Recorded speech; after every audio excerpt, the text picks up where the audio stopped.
Sí, I love it. I haven't opened the I want to be doing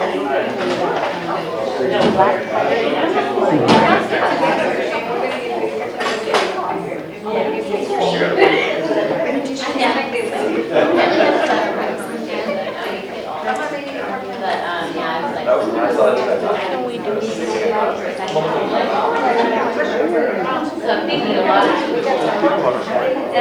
I'm not. Yeah, that's the thing. so did you have did I hear that every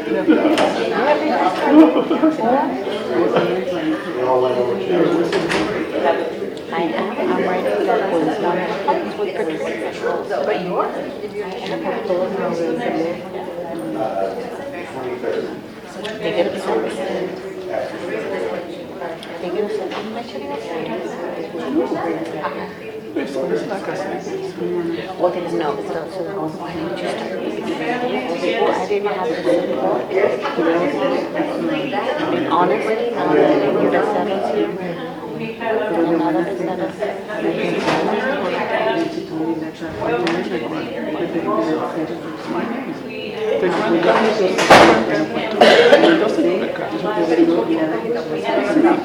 Who's got access to that G5? It's me. Nobody else. But there is no sign by name. That's supposed to be questioned. yeah, your neighbor's on the application.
You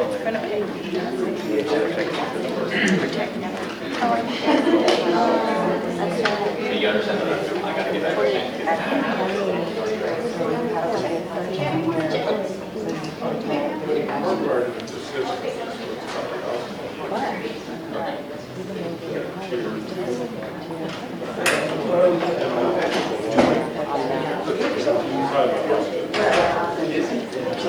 So that's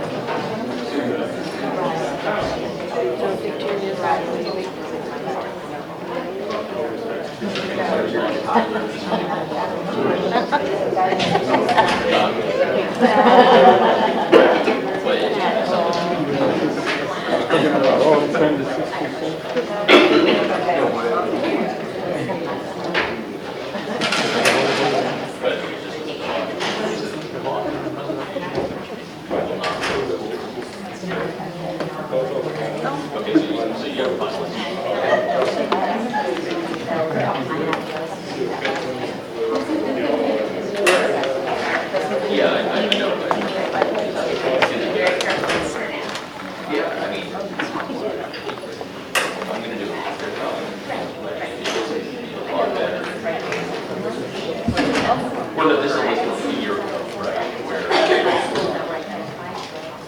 well, this is something that he had the board vote. Because I watched the video. He goes, all right, that's right. We'll vote on that. Yeah. You know, if you watch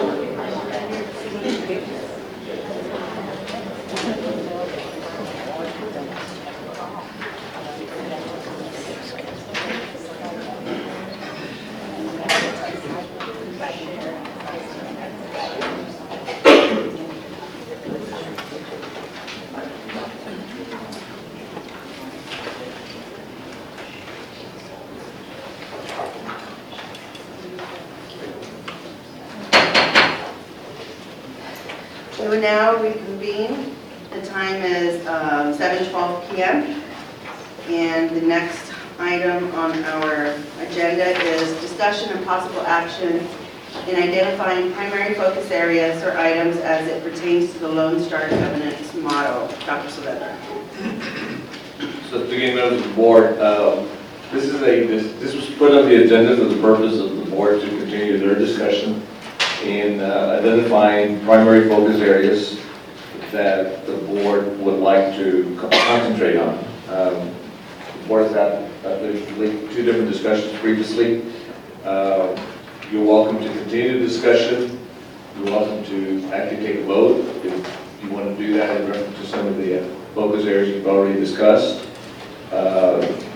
It's put there really for the purpose of the board to basically continue their discussion. Okay, board members, if you remember, last meeting, we had taken a vote. There was a motion, it was postponed to this meeting as far as the focus areas, because we needed some more information. And so here we are. And the focus areas that we were looking at were literacy, college readiness, those 2 we were for sure on. And then the last one started off as attendance, and I had said that it was more of a constraint. Then we kind of went into STEM, and then we had a little bit of dialogue with staff saying that that was kind of too broad. And so then that's where we're at, is to decide what that last focus area is, because we wanted 3. And then to decide on a vote, and then on the next meeting, we would determine goals. So we are being a little bit behind, but this is where we're at. Mrs. Elder Flores? Yes. Again, I'm going to talk about the math portion. I think math being one of the main subjects that our students need to have. If you have math and you have a good background and a good foundation in math all the way across the board, then you're gonna have good results in science, which lead to STEM, which leads to other areas, technology, okay? But we need to narrow it to one of the main focuses, and we are being held accountable in the areas of reading, in math in those areas. So we've got to look at what the state is holding us accountable. So in looking at the math scores, I can see, at least I judge from looking at the report that was given, the Texas Performance, the academic report, that math is not a forte of us. As a matter of fact, right now we're looking at, if we're looking at math, the percent of students, let's see, where are we? The percent of students, I wrote something down as far as mastery on the math portion. The percent of students who will perform at post-secondary readiness standards or above for all grades in the STAR mathematics test is at 24%. That's very low. We need to increase that. And that's the focus right there. Also, if you're looking at just demonstrating mastery instead of going all the way up to post-secondary, you just want to demonstrate mastery for all students in all grades in mathematics, we're at 63%. That's every student that's tested from 3rd grade on up that takes a math examination from the state, and that's all students. Only 63% of those students are being successful and are showing mastery. That's mastery. If we take it up to post-secondary readiness, where it's a much higher level, where we're saying our kids are now ready in the mathematics portion of their schooling, of what we prepared them in academically, we only have 24% of those students. So I think math right here is screaming at you. It's right. It's telling you focus there. Once we achieve what we determined to be our goal and how we're going to measure it, and we're looking at the outcomes, the achievements, and we're getting there in math, then now it's time to look at science. Then it may be time to look at, another area that's part of that component. That's just my feelings on that. Okay, are there any other board members? Yeah, I'd like to touch on this. That's one of the primary reasons that I wanted to focus on math as well.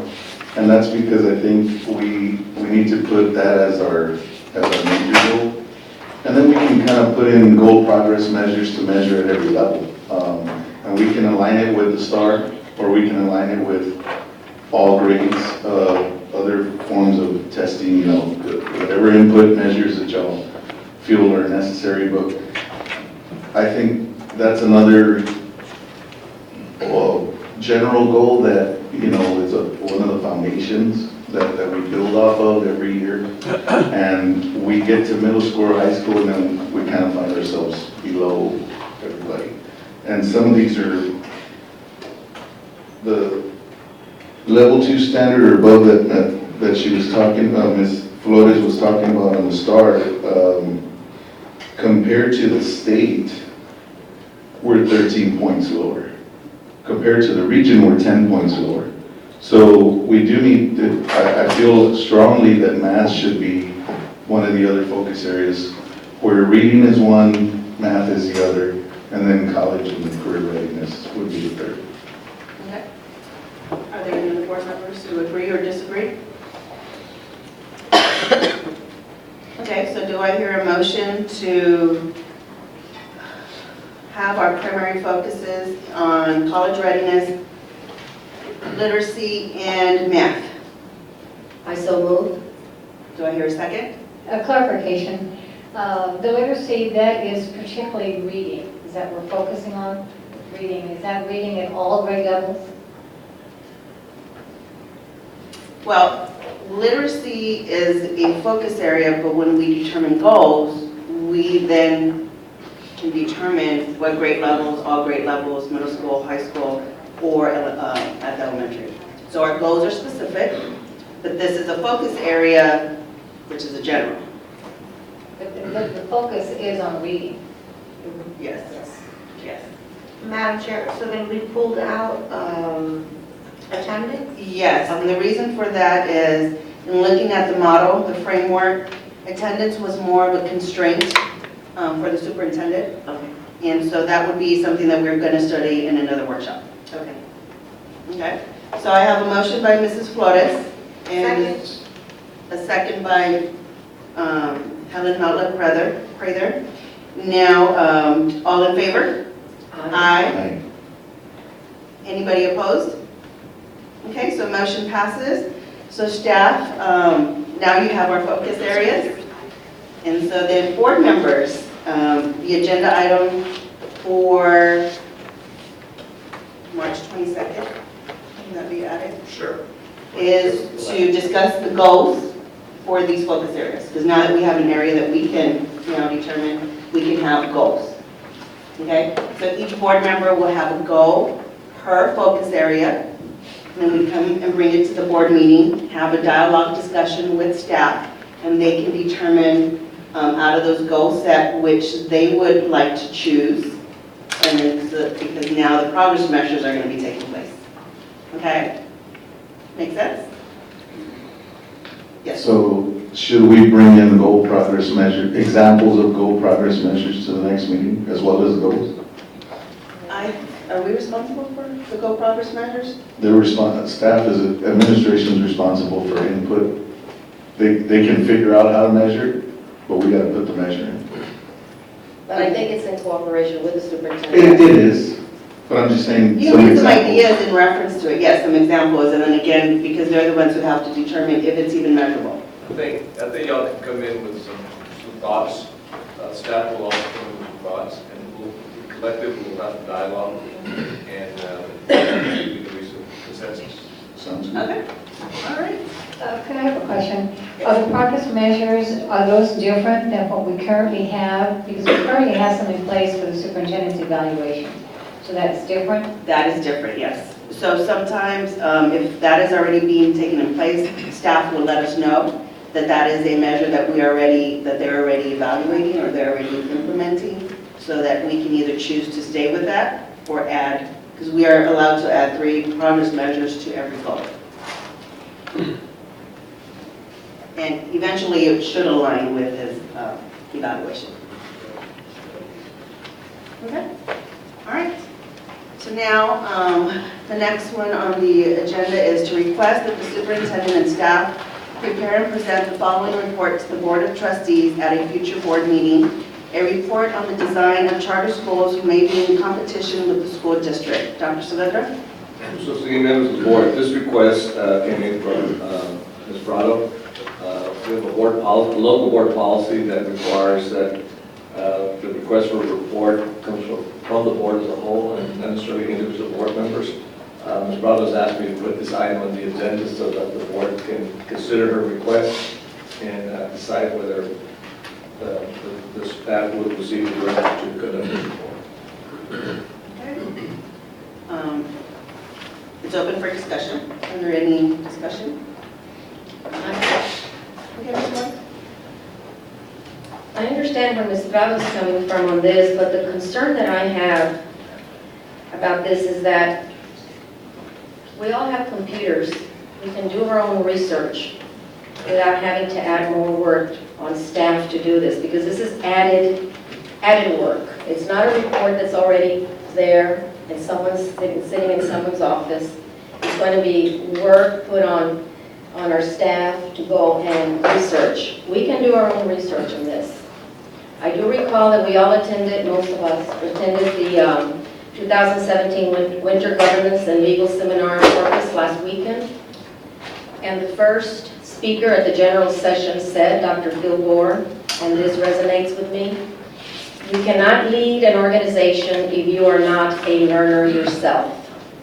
So we ourselves must learn on our own. And I think that this information that is being requested, we can Google and search for it and find our own answers. That's just my thought. Any other board members?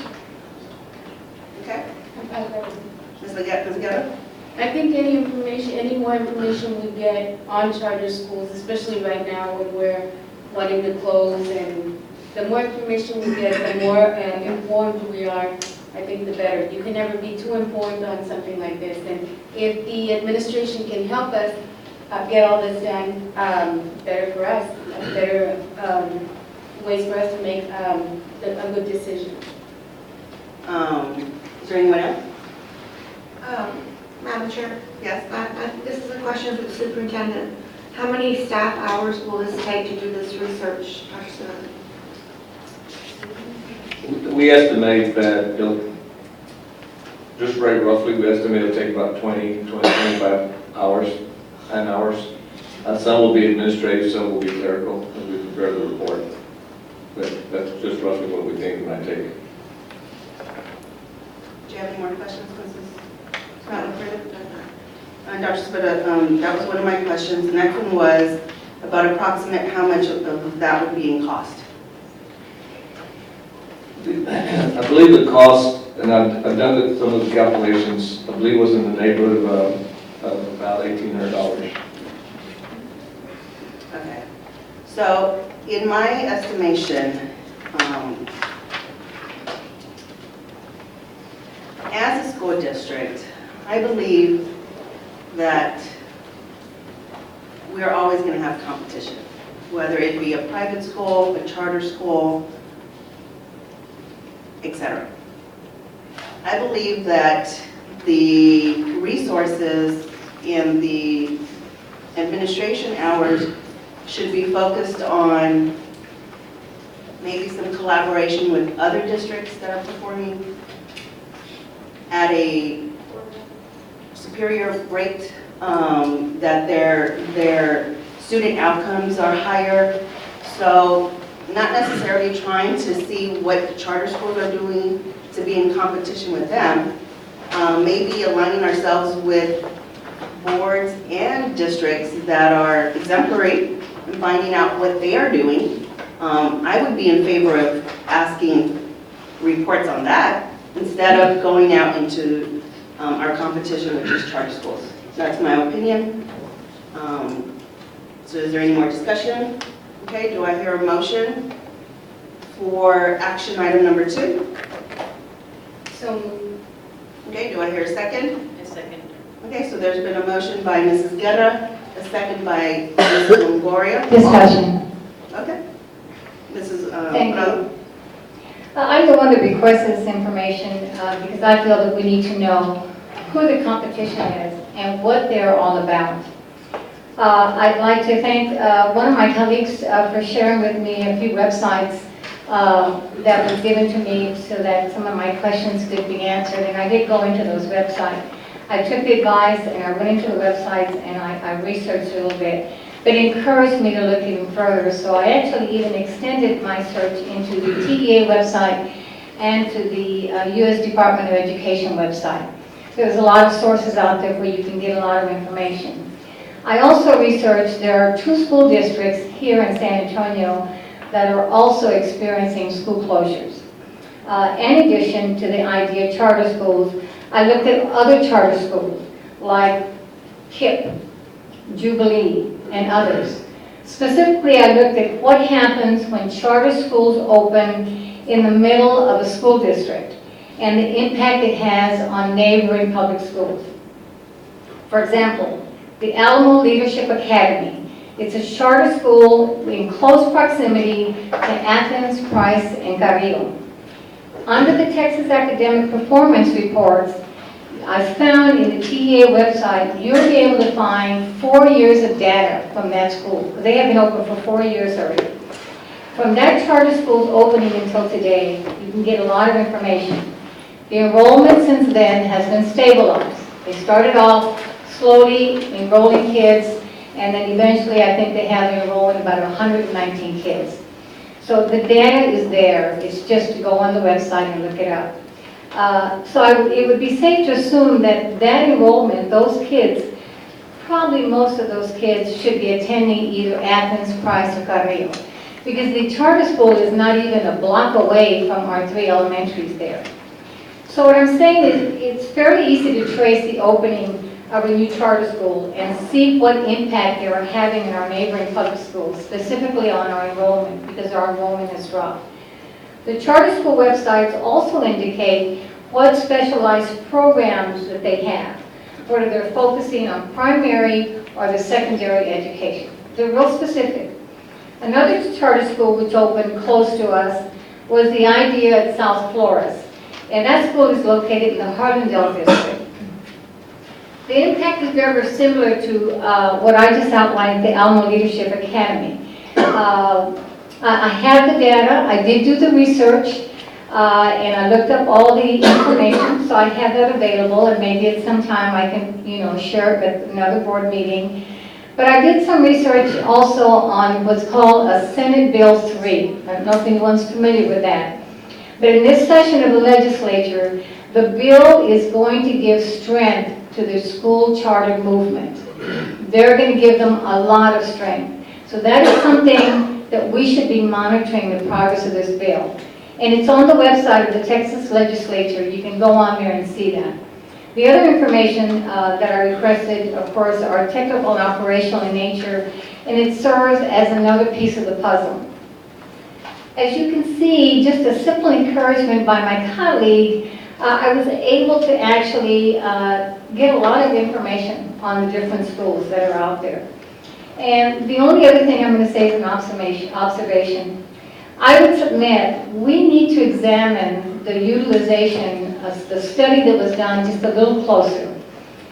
I have made some projections based on my research on the loss of student enrollment because of the opening of the 2 charter schools.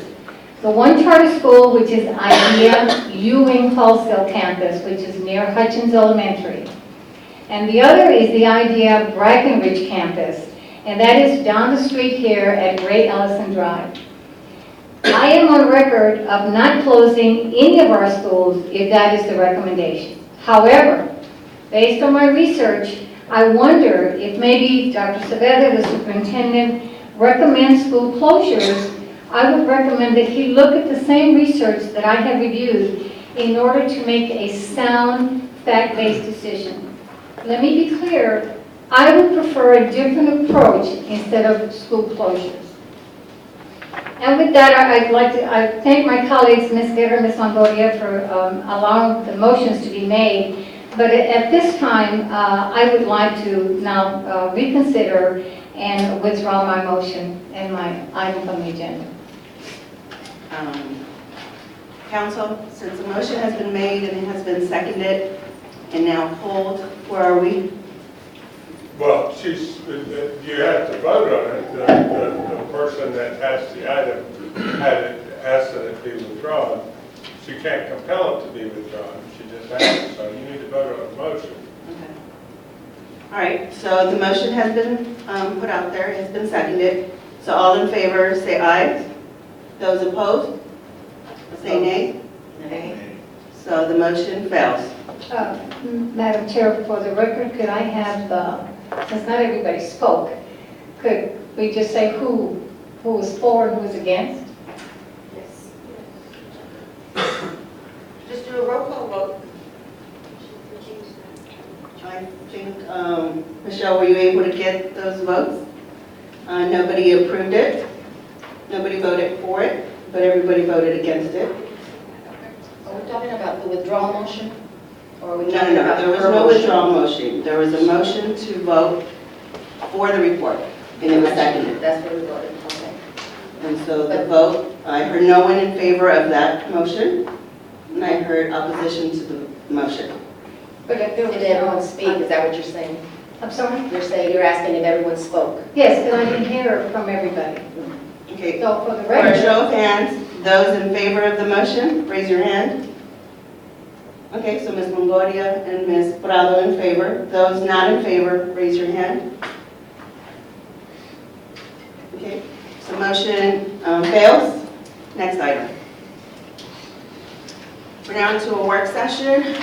Report on the 2017-2018 board budget calendar. Dr. Saavedra. So being members of the board,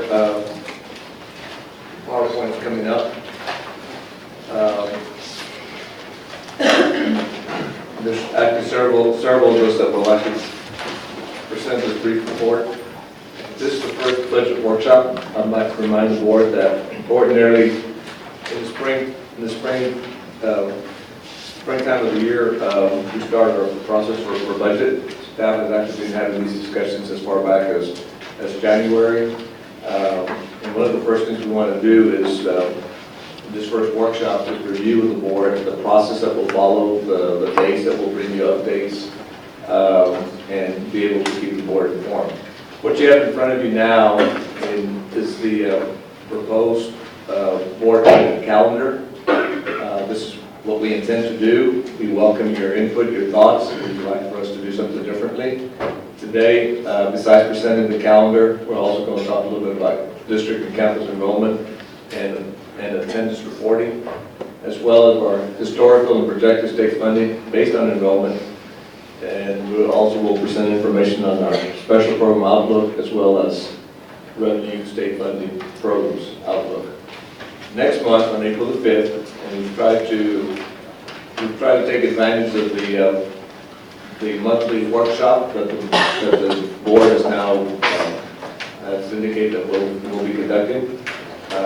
So we'll put back in those workshops to do a budget workshop during those period of time.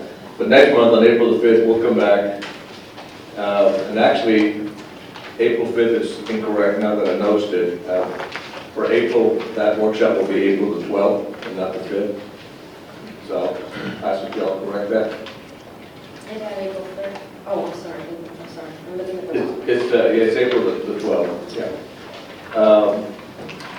So that will be our second budget workshop. We will actually at that time present a preliminary general fund and budget needs. In essence, first time that you'll see a skeleton, if you would, or a preliminary budget of the various components of the budget. We will also present a preliminary debt fund outlook. On May the 3rd, which is the third workshop, we're going to have some discussions concerning staffing, campus and district-wide staffing, and let you know what the impact of that will be. June 4th, as we get closer, as you know, we adopt budget in August, but as we're getting closer to December, we're getting closer to finalizing. We will have a preliminary general fund and debt service budget presentation. This will give you a pretty good idea at that point as to where we think we're headed. The reason this one is important is that we actually will be receiving preliminary certified taxable values. The county is required to provide them by July, around the third week in July, but the practice here in Bexar County has been that usually by late May, early June, we actually get these taxable values. So if the practice continues, we anticipate we'll have them at that particular time. That's one of the questions I believe, Ms. Carlo, that you had asked previously. You said June 4th, is that moved to, or is it Sorry? June? It says June 7th, and you said June 4th, is that what moved to? Did I say June 4th? Yeah. I'm sorry, I meant June 7th. I'm sorry, I apologize. Dr. Reda, so the county's date is July? The requirement is, the state requires that they report it out by a certain date in July. Kevin, you know the date, July? They have to report preliminary values by April 30th. Okay, They but have to Certified. report out official values by July the 25th. 25th, there you go. But ordinarily, we get them by sometime in either late May or early June, ordinarily. But again, if they delay it, they'll delay it, but we should have preliminary at that point. That's why you put June 7th then. Yes, ma'am. We should have it by then. Yes.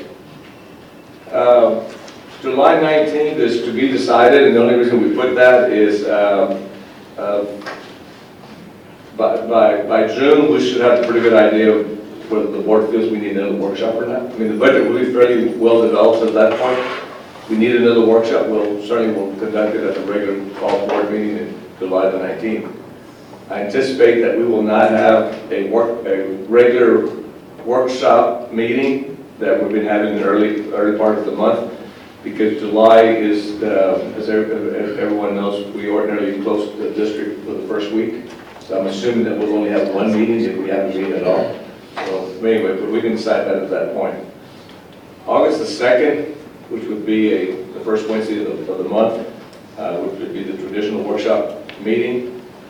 We intend to pretty much provide you a final district budget presentation. It should be final. You're not going to be asked to vote on it.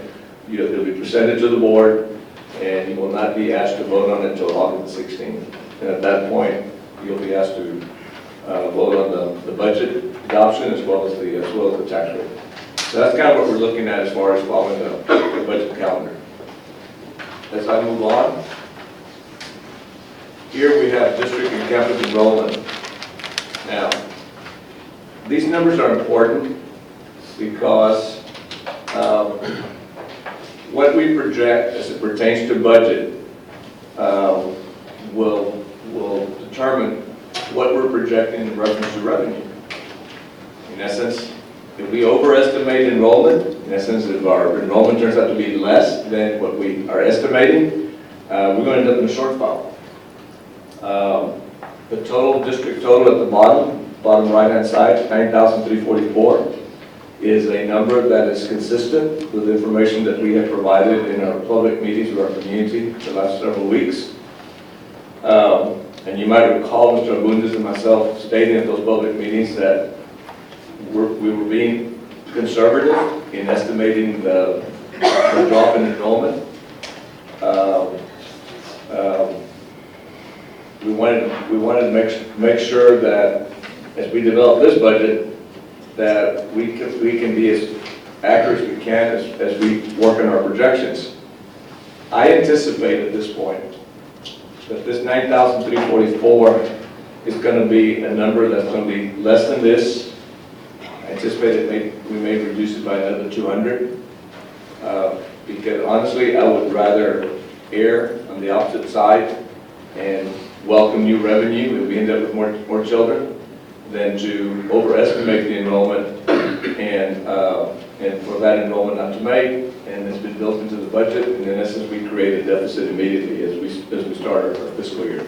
So I simply wanted to point that out, that that number I believe might drop some more before we present the final budget to the board as we move along. Dr. Stroder, I have a question. Sure.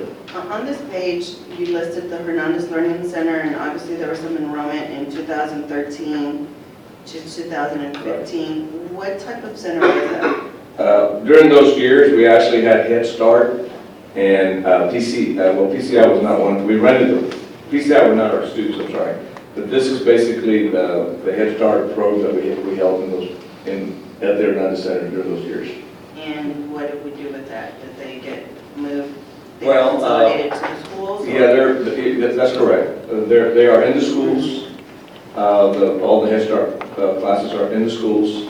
So that's reflected in their campuses? That is correct. That's what it means by consolidated. That's correct. Oh, Yeah. that was correct.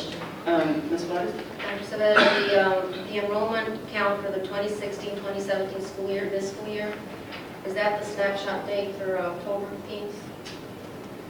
I believe, Angelica, can you help me with this? Yes, it is. It is, okay, it is, the snapshot, yes, ma'am.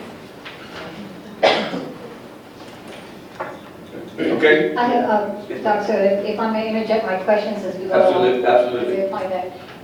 And obviously what we got in our handout is different from what you're showing on your screen, because what's on your screen now is answering my questions. Because one of the questions I had was under this chart here, was the enrollment for the 17-18, the district total correct? Because it didn't add up, but you changed the numbers. So we get an updated copy of this, because what I have on the handout is totally different. We can give you the update on that. On the handout that we got, it did not list the projected enrollments for the elementaries and the middle schools, but on what you're showing us now, it does have it. Correct. So, and the numbers are totally different now. So, okay, the numbers were not correct. And then the next question I had was, under the district campus enrollment for the 17-18 school year, the middle school and elementary school totals, how were these totals determined? Are there individual middle elementary school totals, and if so, how were they determined? How did you come up with a projection for those middle school and elementaries? Because they're taking a decrease. I'm sorry. Based on laying out the different grade levels that we have the enrollments in specific grade levels, moving those grade levels 1 year over, so that whatever we had, let's just say a particular school in 4th grade, we move that over to the 5th grade. We also look at past reductions in enrollment that we have had, trends in other words. We factor that in. These are projections, They're based on data that we have reviewed, but they are projections. In essence, anything can change. People move during the summer, people move in, move out, and so forth. So these are dynamic numbers that are very much subject to change as we move forward. Because I know we've been hearing in our meetings in the community that there is some development going on. So as you said, these are just projections, so they could possibly go up or they could go down. That is correct. Okay. Any other questions on this one? I think I had one other, Dr. Sure. And that was number 3. Under this district and campus enrollment for the school year 17-18, there is a decline noted.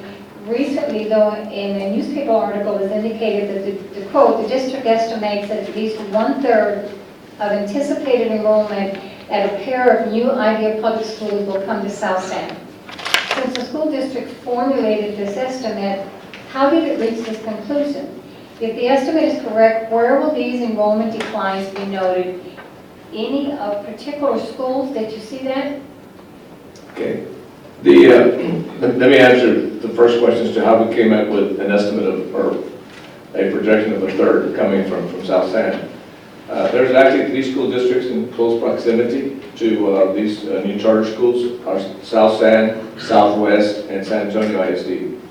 In a very conservative estimate, we estimate that about 1/3 would come from each of the school districts.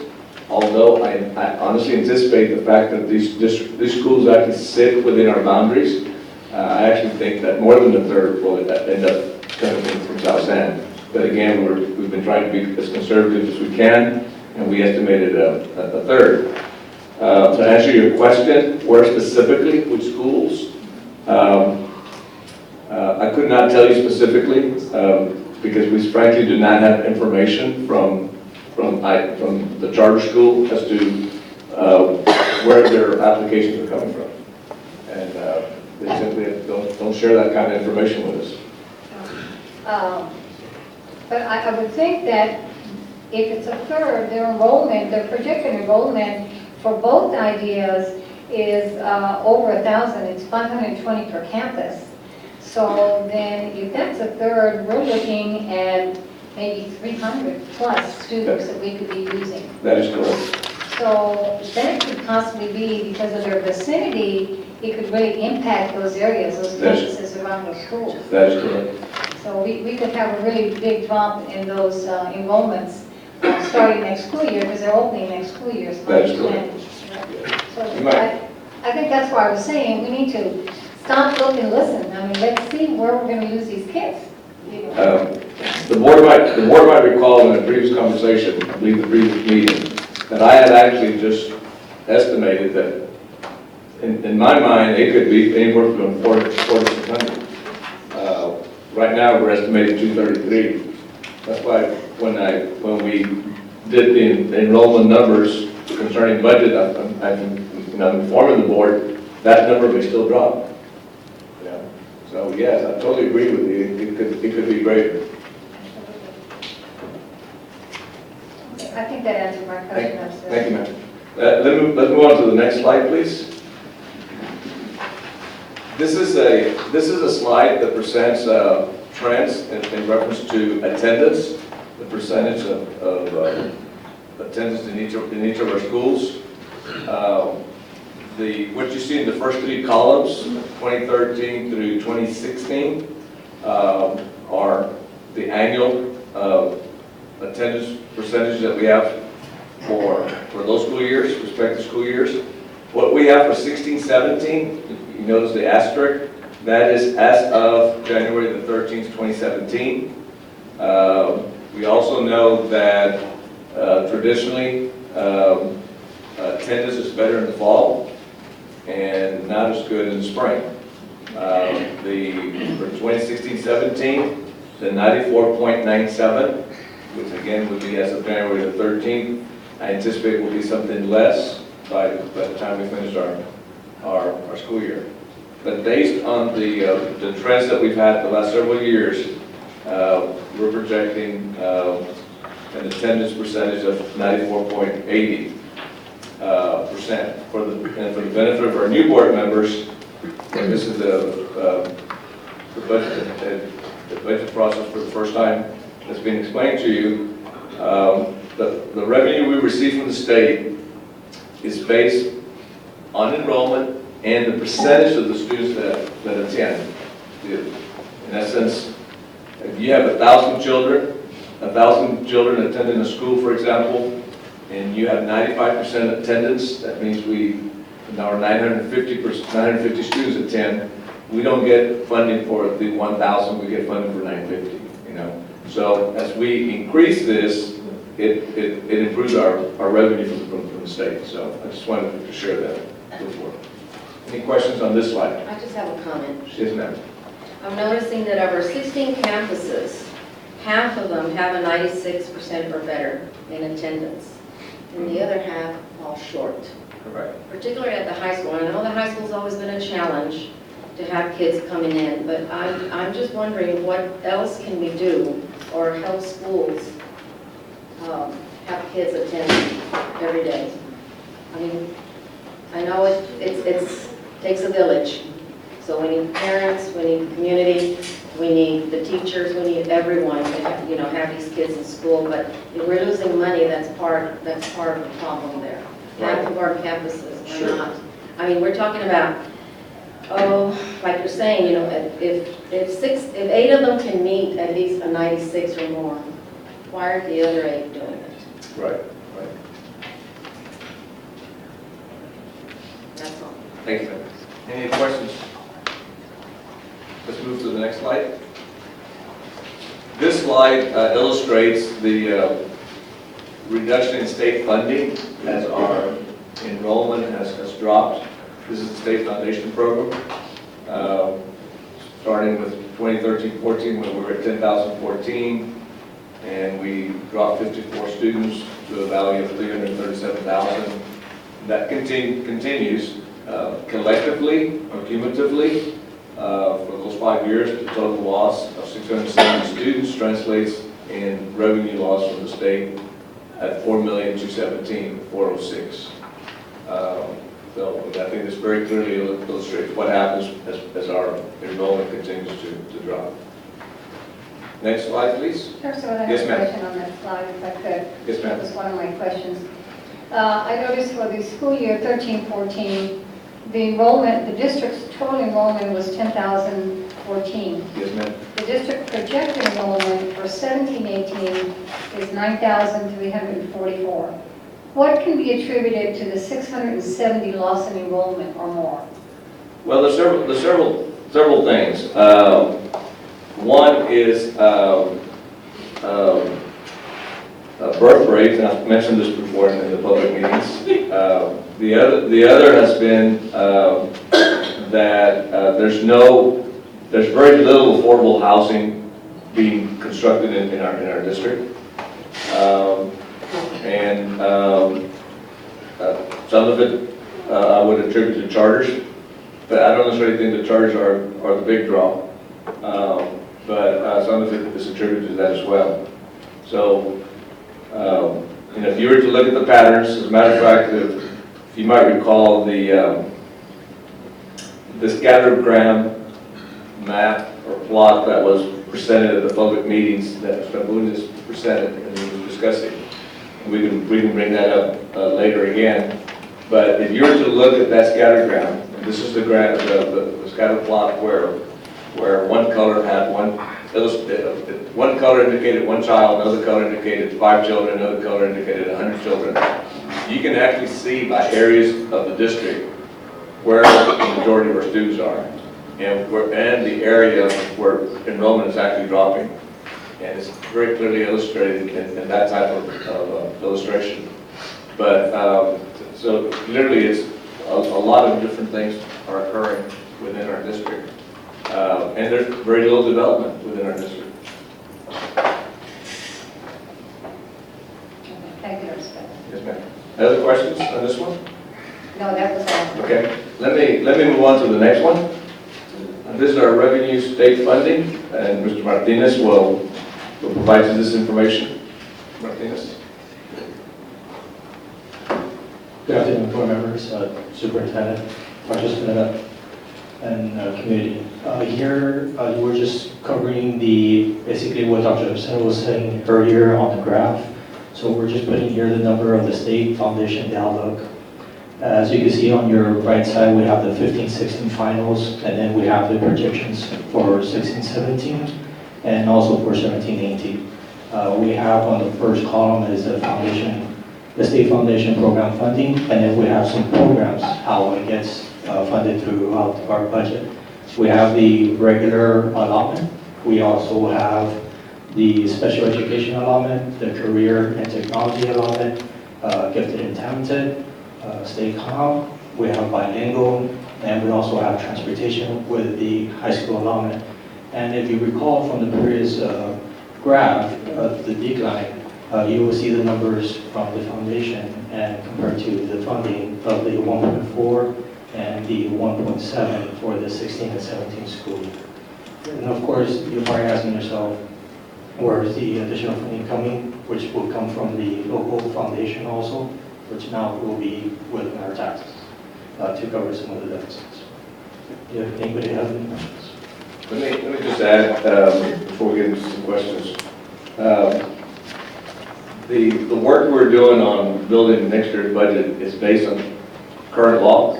Everyone knows the legislature is in session.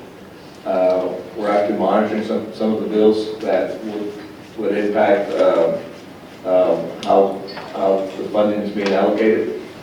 Nothing really has surfaced, but we will continue to monitor that. As the legislature gets closer to zeroing in on a specific bill, we think that not too far, probably in the near future. Once we know those changes, we can incorporate those changes into some of this work. But this is based strictly on current law. I mean, there's been some talk about some of these allotments going away and the basic allotment increasing and so forth. But until we know that, we can't work those numbers in yet.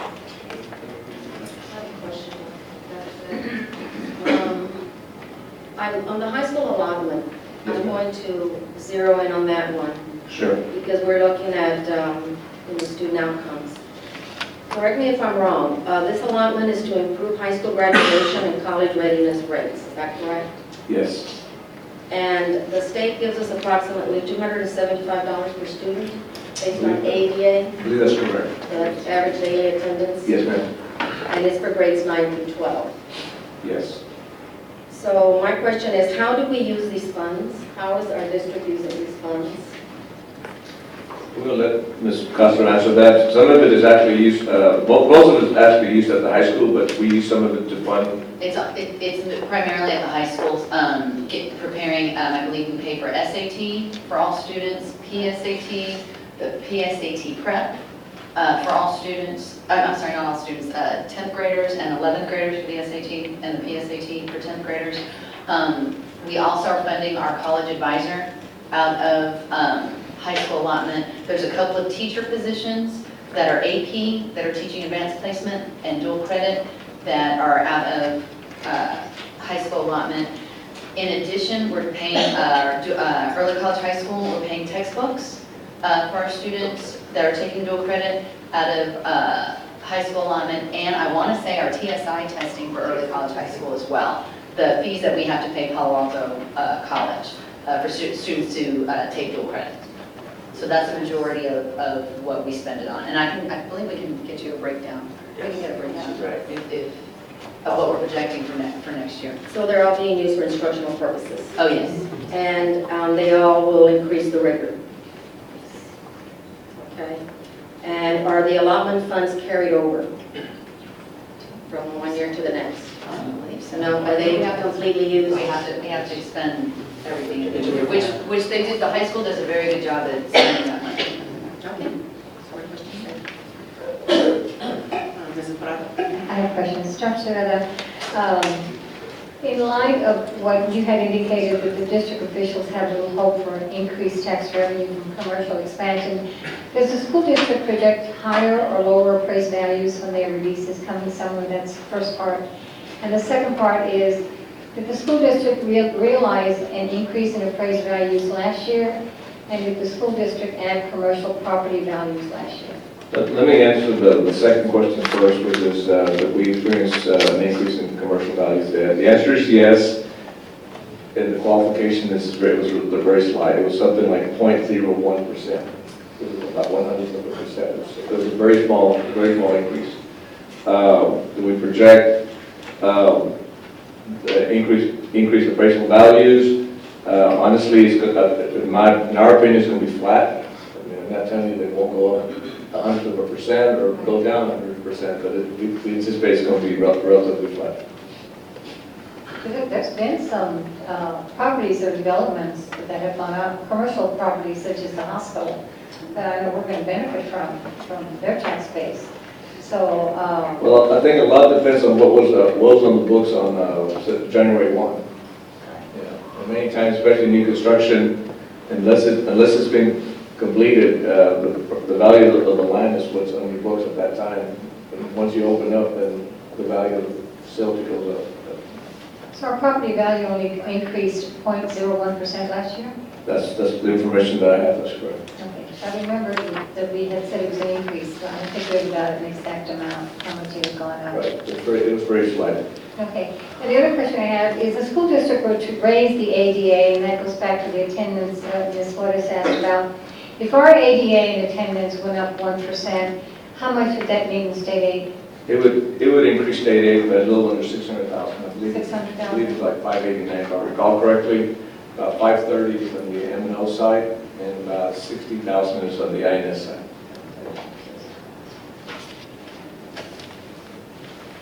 Okay. And then on this particular slide that's being presented, the projected 17-18 state funding loss of 1.756 million, is that based on the projected enrollment loss? Correct. Yes, ma'am. Okay. So since the first biennium, because this was the second biennium, so what's coming up is going to be the first part of the biennium for this next budget. Next budget, that's correct. Exactly, for the state funding. What is that, do we know what that declared total is yet? That has not come out. No, we don't know, the legislature's not gotten that far yet. Are you or is the staff, are they familiar with the Senate Bill 21 projections? Because that is something that is already being looked at, that's going to give us some projections Tell me what on. Senate Bill 21 is. In fact, the Senate Bill 21, I think I have a copy of that paper. Okay. It's going to tell us whether or not, and it could change, whether or not we're going to have an increase on WADA or not. And they're projecting an increase for all the school districts. So that's something that we need to monitor to see whether we're going to go up or not on the weighted average daily attendance. The staff monitors these bills, but until one surfaces as a primary bill, it's very difficult to bank on, what those bills might change or provide an additional revenue. What they're proposing is, because I went on the website and it actually shows we're going to have, if it goes through, we're going to have an increase WADA of 116, I think it is, per student. Yeah, that would be your basic allotment. Right. But it also has indicated that some of the allotments would be replaced. In essence, they may increase in the basic allotment, Right. but for example, I know they've mentioned high school allotments as a possibility of going away. I know they've mentioned transportation allotments as a Yes. possibility of going away. Correct. So until, they have their dialogue and they make some decisions, it's just very difficult to understand whether or not there's going to be new money. Yeah, Legislators are saying that nearly every district will have some additional new money. right.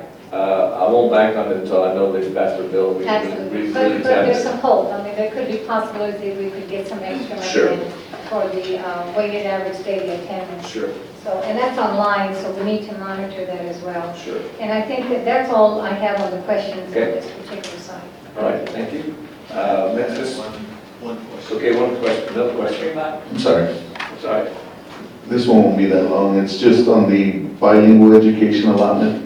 I know that we're moving and that discussion is going to come up here in a little bit, but on the allotment for bilingual education, if we move to the clustering of classrooms, do we anticipate losing funds because of that? Are we going to lose enrollment?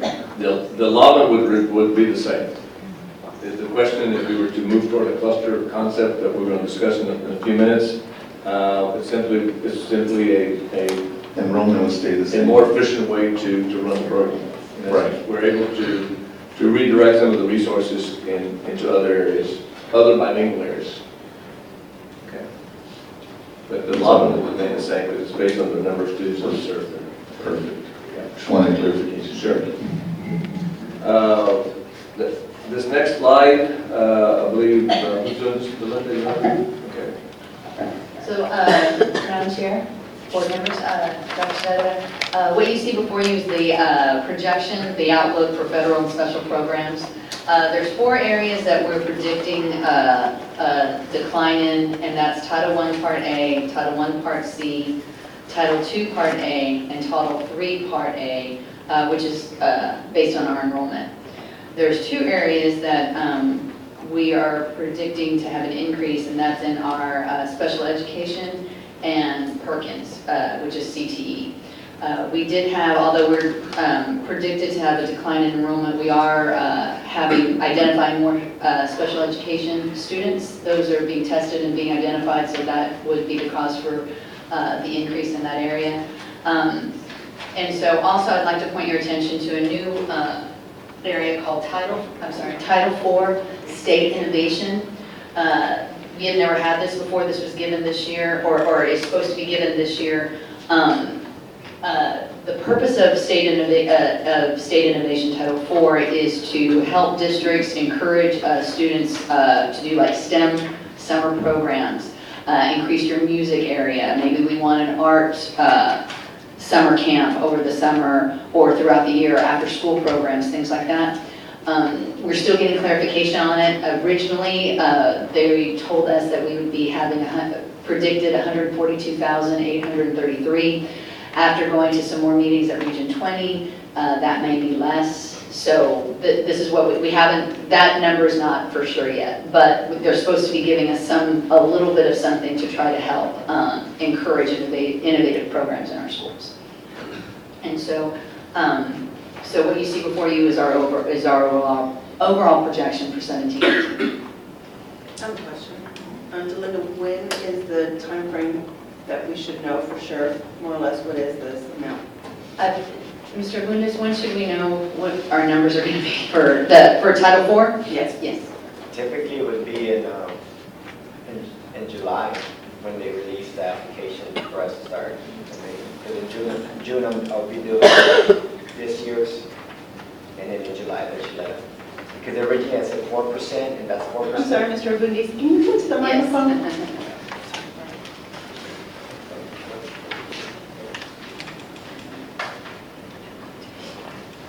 We should know about June, in the June area for all that. And then we have to submit everything by June 30th before we have the month complete. So they release it late May, and then by June 30th we have to submit to the state how we're spending this money. Okay. All right. Ms. Flores? Under this new title for state innovation, does the system of grade schools fall in there? Are you aware that there's a grant? It's K through 12. It's K through 12 for that grant. And like she mentioned, it's for 3 areas. What's called Well-Rounded is the first one, which is STEM, Fine Arts. Yeah, that's the grant that we're looking at. The one you're referring to, yes, we're applying for both of those areas. Okay, Yes. so that's a We separate got from it, what yes, this is. yes. Okay. Yes, yeah, we got it today, we're applying. Are there any other questions for me? Dr. Serrata, I have a question. Yes, ma'am. So in bringing up grants, who's monitoring what grants we can apply for? And are there a lot of grants that we can get right now since we're losing money in other areas? Well, Mr. Bundes actually has responsibility for federal grants and federal programs. I believe you're talking more about other type of grants that are many times put out there by major nonprofits and so forth. The district pursues them as we get information. We do not have a staff position like other districts where you actually pursue all these grant writing basically. But we do monitor it and pursue the ones that we're able to. One of the things that many districts debate is whether the investment of the staff member to full-time pursue grants is worth the investment. The answer is yes, if you happen to get a super grant writer. The answer is not so much if that individual is not that successful in obtaining these grants. Ordinarily, not necessarily just large districts, but moderate-sized districts have high writers on staff. You can also contract it out. There's a lot of consultants out there that will write grants for you, and maybe something that we may want to look at.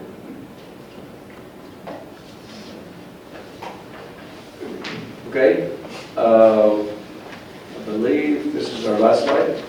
That was our last slide. That concludes our presentation. We'll be happy to respond to any additional questions that members of the board might have. Are there any questions, board members? Okay, moving on. Number 2, present the bilingual cluster model to enhance program services and increase the success of the bilingual education students. Dr. Saavedra? This is speaking members of the board. I'm calling on Arla Chapa and her staff. They're doing this presentation. They come up to the mic. This is actually a concept that we have actually looked at for over a year. We decided a year ago not to implement it for this school year. So we're now at the point where we really think that it's an important change that will enhance our bilingual program and provide better opportunities for our bilingual students. So Arla, it's all yours. Thank you, Dr. Saavedra. Madam President, Dr. Saavedra, board members, we're so excited to be here today. We've been talking about this for a year now, and we are just thrilled to be here today. First of all, my name is Arla Chapa. I am the bilingual director, and I have been in education for almost 30 years. So, and most of it has been in ESL and bilingual and administrative. I'll let my staff introduce. Hello, my name is Adriana Farias, and I have been a bilingual teacher here at South San for 22 years. I had the privilege of teaching at Antonio Olivares, Benavides, and Frank Madela. Good evening. My name is Laura Lopez, and I've had the privilege of working at South San for more than 15 years, and I have worked at Kindred Elementary. A wonderful staff with great bilingual background. Now Adriana and Laura will give you a little bit of historical. We would like to begin by sharing some historical background based on our experience as bilingual teachers in South San.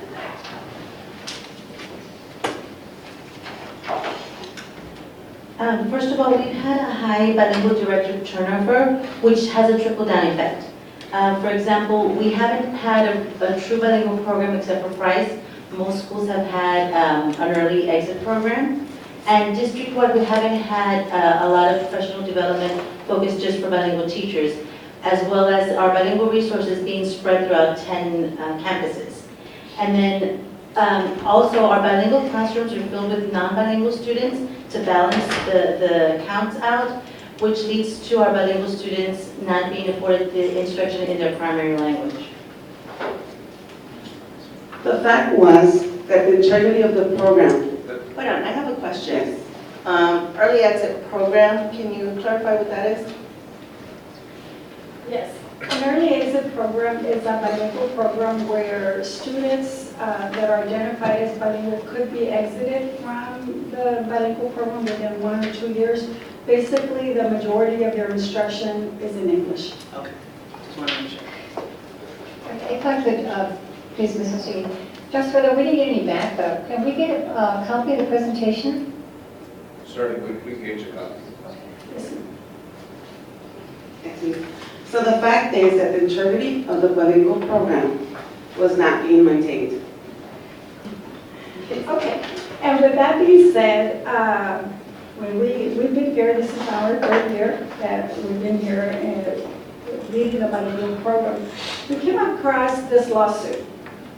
MOMDEP and LULAC have been suing states and school districts since the 70s, but more recently, in around 2014, I think, they sued 2 school districts here in our town.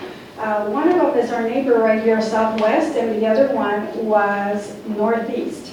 And And when we looked and talked to our colleagues in those districts to see why did they get sued, basically they were doing, their practices were very similar to what our classrooms look like here in South San. What the lawsuit says is, you look at this picture there, on the left you see three students, they're watching a game, and they all are getting the same thing. But notice that the little one can't see. On the other side, they made some changes. Now they're all able to see equally. But basically what this lawsuit says is that equal, that same is not equal. And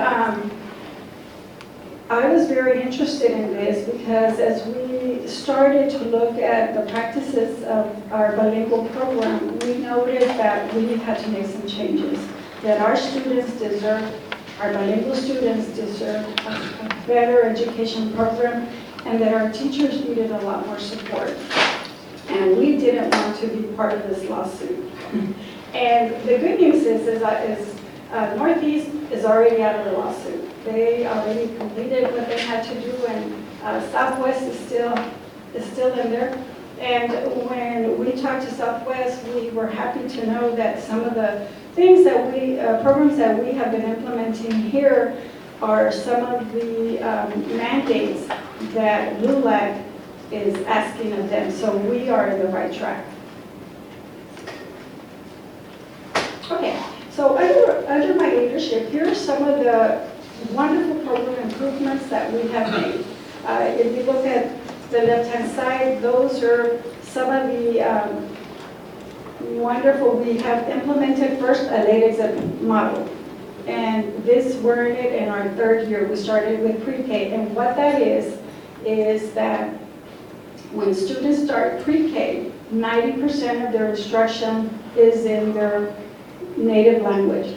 Our job is to teach students how to read first. And in order for you to learn how to read, you have to have vocabulary.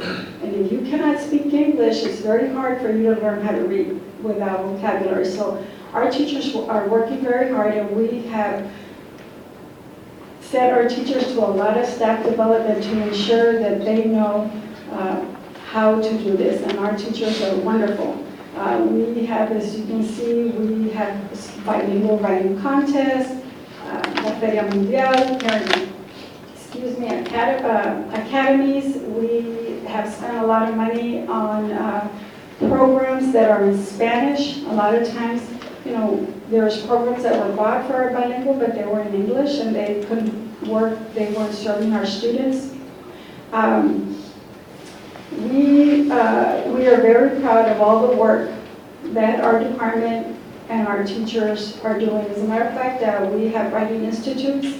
That is an area that we know our students need help with. And we've been having writing institutes on Saturdays, and we have had a good turnout.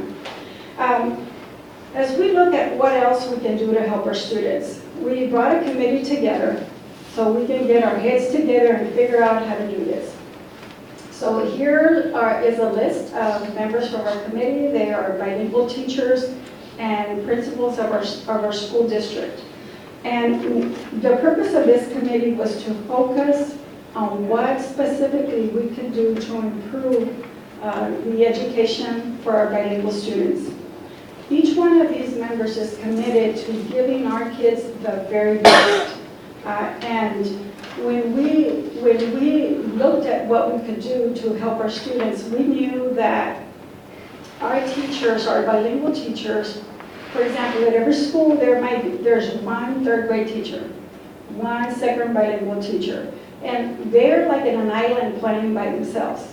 And so they don't want to be isolated anymore. They want to be part of a team where they can plan with other teachers that are teaching what they're doing, just like the other regular teachers have. They want to have true bilingual classrooms all through 5th grade. They want to make sure that when we do clustering, that we move into doing a dual language program, which we know truly benefits our students. Our goal is to keep families together, that we don't separate families as we're doing this We are committed to improving how students learn and the quality and the rigor of instruction in our bilingual classrooms. Now let's take a look at our typical bilingual classroom. Just some facts. We have about 889 bilingual students in kinder through 5th grade here in our district. We have 69 bilingual teachers and 10 bilingual aides, one at each of our campuses. If you look here at our classroom, the little red stars are bilingual students, and the other blue ones are regular students that are not identified as bilingual. Now, in a typical classroom like this, the teacher has bilingual students that are special ed, regular students that are special ed. There's an array of students in there that they have to teach. What happens is that our teachers are working so hard, but because there's few bilingual students mixed with other students, it's hard to focus on the needs of our students. Practices like this is what led school districts to be sued by LULAC, and that's something that we really want to avoid. Okay. Our bilingual program is assessed through PBMAS, which is a performance-based monitoring system, and there's 8 indicators that monitor our performance level. For example, like our bilingual star, grades 3 to 5th, our left dropout rate, our left graduation rate, and our TEPOS con base. Now that I've shared these indicators, let me share that we are monitored by stages on a scale of 0 to 4, okay? 0 being the best, 4 being the worst. So I will go ahead and share on this slide that are staging for the last couple of years. So as we begin on 2011, 2012, we can see that we were on stage 4. We were on the red zone, okay? From 2012 all the way to 2016, we were maintained at a stage 3. So after program changes and lots of professional development, we are excited to report that this year, 2016, we're at a stage 2. Now, I know what you're thinking. Why would we need any kind of changes? Because we want to go to a stage 0. In just a few years, we've had numerous gains and proven advancements. We believe that our program has a lot of potential and look at the future with pride. So what is a cluster? A cluster is a program instructional design to enhance bilingual student learning through learning communities. With a cluster, like we talked about earlier, our teachers will be able to plan together. And with the combined resources, because the resources that we have now, we have to spread them out among 10 schools that have a few kids here and there. Well, if we bring them together, then we will really truly use our resources in a more targeted way. For example, we have developed partnerships with UTSA with their biliteracy bilingual program. You met Dr. Machado last night. And we would have the opportunity to be involved in Spanish robotics, bilingual robotics for our students, in our biliteracy STEM programs with UTSA. So we're very excited to be able to have resources to do the things that we know we can do for our students. Chapter 89, which is the law that governs bilingual education, clearly states that by law, our student, that we have the obligation to meet the linguistic, cognitive, and affective needs of every single bilingual student. When our students are placed in classes where they are full of non-bilingual students, it is hard for our teachers to truly meet all these mandates. Now let's take a little closer look at what our clusters will be like. This is our 5 homes cluster. In this cluster, the students, bilingual students from Matla and from Armstrong will go to 5 homes. And for example, let's look at first grade. We have one bilingual teacher with 15 students at 5 homes, one at Matla that has 9 bilingual students, and one at Armstrong with 5 bilingual students. So in combination in 3 schools, we have 29 students that are in different areas. So what we want to do is we want to bring them together. We want to bring our teachers together to better educate our students. The goal is we're in the position to do two things with clusters. Number one is to better serve our students, our bilingual students. And number two, to be more efficient in the way we use our resources and more efficient with our staff as well. We want to have a better ratio of student-teacher, but just with bilingual students. Then the second cluster would be the price cluster. In this cluster, the students from Athens and Carrillo would go into price. And as you can see, these are our bilingual numbers. In this cluster, as you can see, we have 233 students. 83 of them are already at price. We would move the other students into price so that they could be served in true bilingual classrooms. Our third cluster would be the Benavides cluster. Here we would have the students from Kindred and from Benavides and from Palo Alto go to Benavides to receive true bilingual instruction. Now, as we look at our bilingual clusters, currently in those three clusters we have 59 teachers, which costs us about $3,835,000. With the clusters, we would need 41 teachers, and the cost is significantly less. We would have a savings of a little over $1 million, which we know that with those resources, we can do a lot more for our students and for our teachers. You know, as I said earlier, our commitment and our goal is to serve our bilingual students at the level that they deserve, and to ensure that our bilingual teachers get the very best resources to help our students learn at a rigorous level. We're really happy that one of our focuses has been to identify more GT bilingual students. And just in the last 2 years, for example, at Price, they have 31 students that are GT, I think, and 22 of them are bilingual, where in the past there was just 5.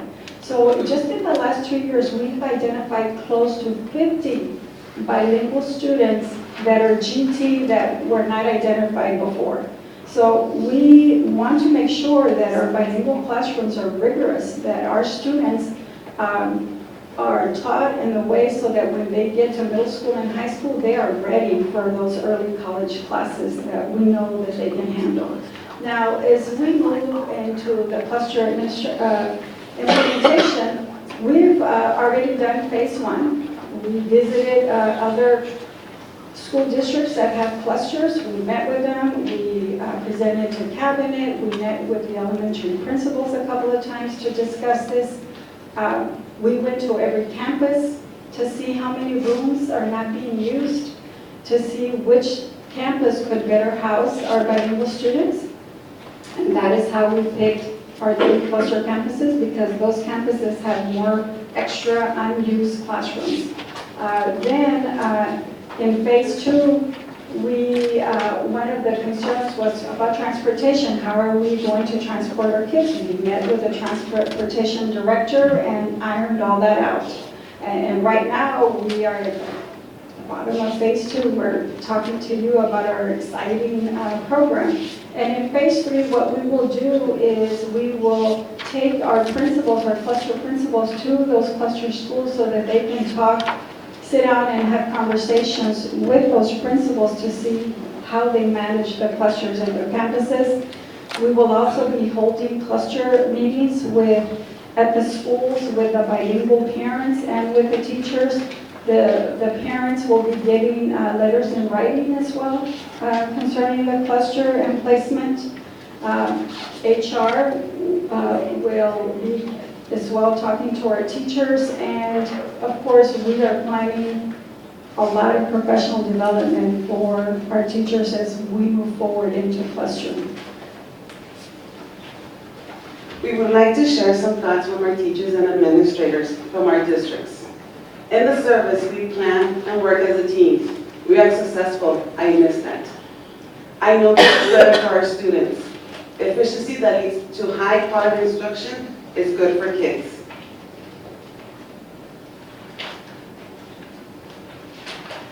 For the past 3 years, our Teacher of the Year has been a bilingual teacher. And this year, I would like to introduce our Southland District Teacher of the Year, Ms. Gloria Galvan, who teaches 5th grade at Price, to share some of her thoughts on this.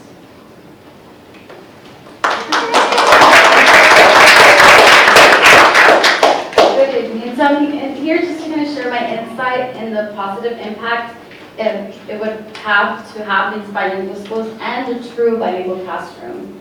As we all know, research has continuously demonstrated the benefits of a late exit bilingual program. It is evident that a child's first language must become well developed to maximize their academic and linguistic performance in their second language.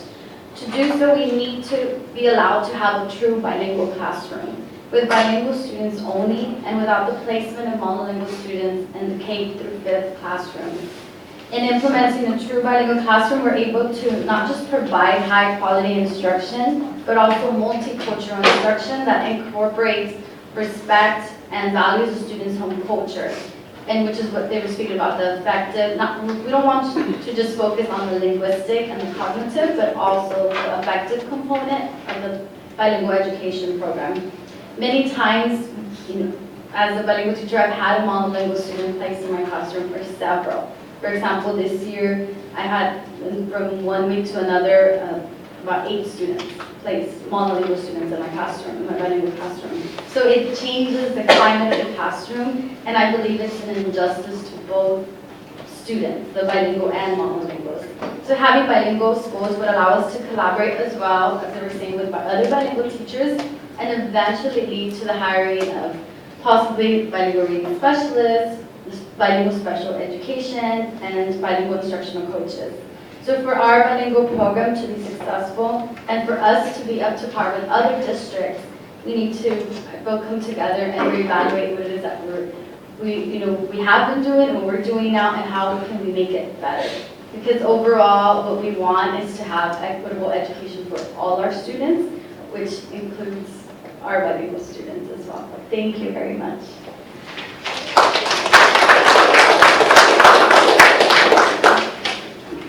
In closing, the first 2 words of our district's vision says, all students. This is our commitment as a bilingual team to honor our district's vision. Our goal with this cluster is to serve and meet the needs of all our students. When we say all kids, we mean all kids. Todos los niños. Thank you very much. I have some questions. I had some questions in reference to the committee. So the committee was the cluster planning committee? Yes. Okay. How long has it been established, and who decided on the committee? Because I believe you have 69. Yes. It was established this school year for the cluster, and what we did is we sent an email to all the schools and said, we're going to need to discuss this, send whoever you want, and this is who showed up. Oh, okay, good. Now, the projections, the cluster models that you presented, were those based on true numbers as of a certain date, or were those projected numbers? Okay, so these numbers, we just cleaned up our numbers. These are numbers as of the 28th of February. These are the numbers. So what we did is we took first grade this year and we moved it to second grade. This year's 5th graders do not show here because they're moving to 6th grade. Okay, that's what I wanted to know. Those were my questions. Board members, Mrs. Flores? I have a couple. What happens when a student is exited in the elementary? They're going to be in elementary and you say you're going to do a late exit model. Yes. So are some students exited by 4th or 5th grade?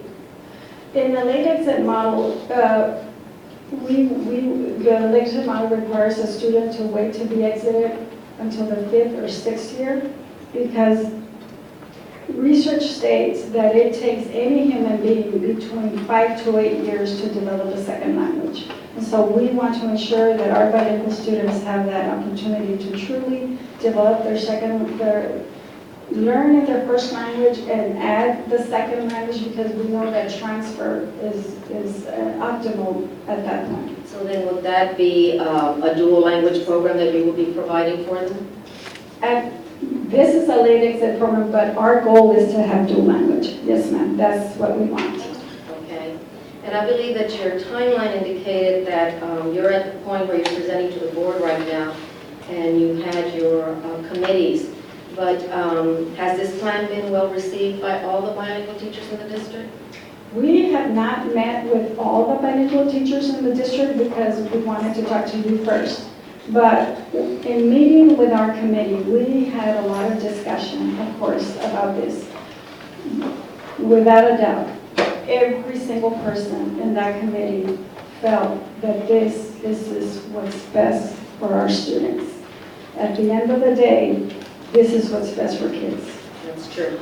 And finally, it shows that you're going to have 18 less bilingual teachers. If you combine this, what happens to those 18? HR? I'll respond to that. But most of these, I believe all these teachers would actually, are certified elementary teachers, besides being bilingual. Anytime we have a surplus, we set up an employment pool. Before we hire people from outside, we'll place these teachers. We'll send them for interviews to our principals. I anticipate that all of these people will be placed at this point. Yeah. And just a comment, my first job here at South San was a bilingual teacher at Henry Elementary, so I wholeheartedly support the bilingual program. Thank you. Are there any other questions, board members? Okay, I do have a couple of questions. You've answered most of my questions, because one of my questions was, which bilingual students from which campuses will feed the designated cluster campus? And you've already discussed that in the presentation. Had we gotten the backup, I probably would not have had many questions. But since we're just now getting information, the latest data that I got on this, we all got from the superintendent on section counts and enrollment. The latest one we had was dated February the 3rd. And I show sections, bilingual sections by campus in the cluster of the Carrillo, Athens, and Price. I show Carrillo having 7 sections, and that has 126 bilingual kids. And Athens has 8 sections with 143 total bilingual students, and Price 7 sections with 113 bilingual students. That's a lot of students. And are you confident that you're going to be able to house all of these students at Price? Well, and I think what the numbers that I have here, that we know that are bilingual students because we have their OPAS. Price has 83, Carrillo has 66, and Athens has 84. The numbers that you have is because we have teachers in every one of these grade levels that are identified as bilingual teachers, but they have students that are not bilingual in their classrooms. That's why those numbers are high. So the total numbers listed on those sheets, although it's identified as a bilingual teacher, not all those kids are bilingual kids. That's correct. I see, okay. Well, because that's not explained, and we just assume they're all bilingual. The other question, and I think you answered, was having to do with transportation. It's going to require some transportation. Yes. Even there may be some students that live within the 2-mile radius that are going to have to be bused. So that entails budget allotments, requiring a budget. Yes, And routes, will have to take place as well. So Yes, ma'am. that's something that's already been discussed. Yes, ma'am. We met with our transportation director to discuss all this. Okay. And then the other important thing to me is, will the families and their siblings be kept together regardless of the student grade level, whether they're bilingual or not? Yes, ma'am. That is our goal. We do not want to split families. We know that in our bilingual families, we could have a second grader that is still bilingual, and we could have a 5th grader that has exited and is a monitoring student. We would keep all those children together, and they would all move. So from that cluster, you're not only going to transfer bilingual students then, because if there's a family at that school, you're going to transfer the whole family. So Yes, you're ma'am. looking at larger numbers then. Could be larger, yes, ma'am. Right. Okay. And then the next question I have is the bilingual cluster model being implemented the 17-18 school year? And if so, when will the affected parents and students be informed, and in how are they going to be informed? Yes, our goal is to implement this as soon as possible next school year. We know that this is what's best for students, and we will begin meeting with parents in April. Okay, so we know how good the meetings are, but sometimes they don't always show up. So what other means are you going to have to communicate this with the parents? We will be sending letters home to each family as well. We'll be meeting at every school with and our bilingual parents are wonderful. And they're very involved, and so we know that they will come. We do home visits as well. We are always out and about visiting our families. And like I said, we will have home visits, we will have meetings, and it will be in writing as well. Okay. I'm a little concerned about the teachers that we're going to be using, some bilingual teachers. They're hard to come by, as it is. Because when we start recruiting, we have difficulty recruiting bilingual teachers. So I know Dr. Saavedra has said that he feels comfortable that these teachers will be placed, but it doesn't mean they're going to be placed in a bilingual setting. Correct. That's correct.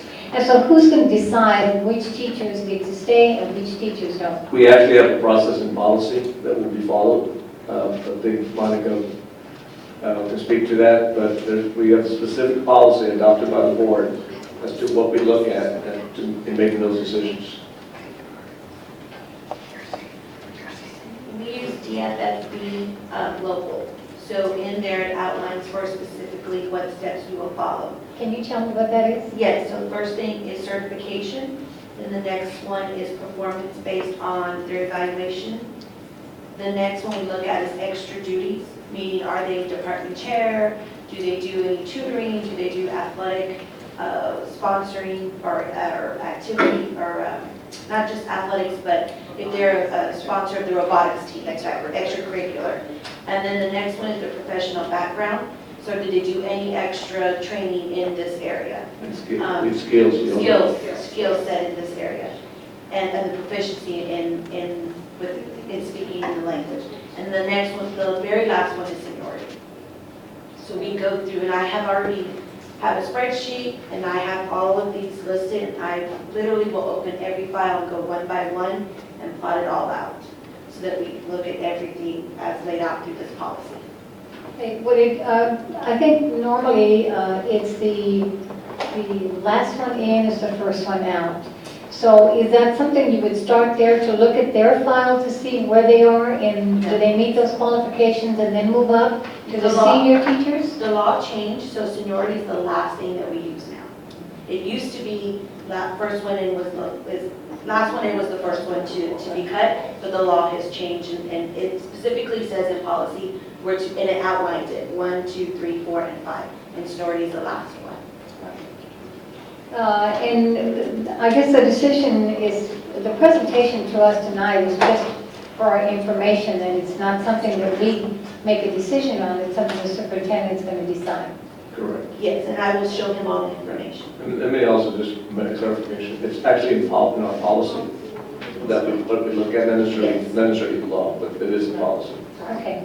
And I guess my only concern is you're going to start notifying parents in March or in April, is that correct? That only gives you one more month before school is out.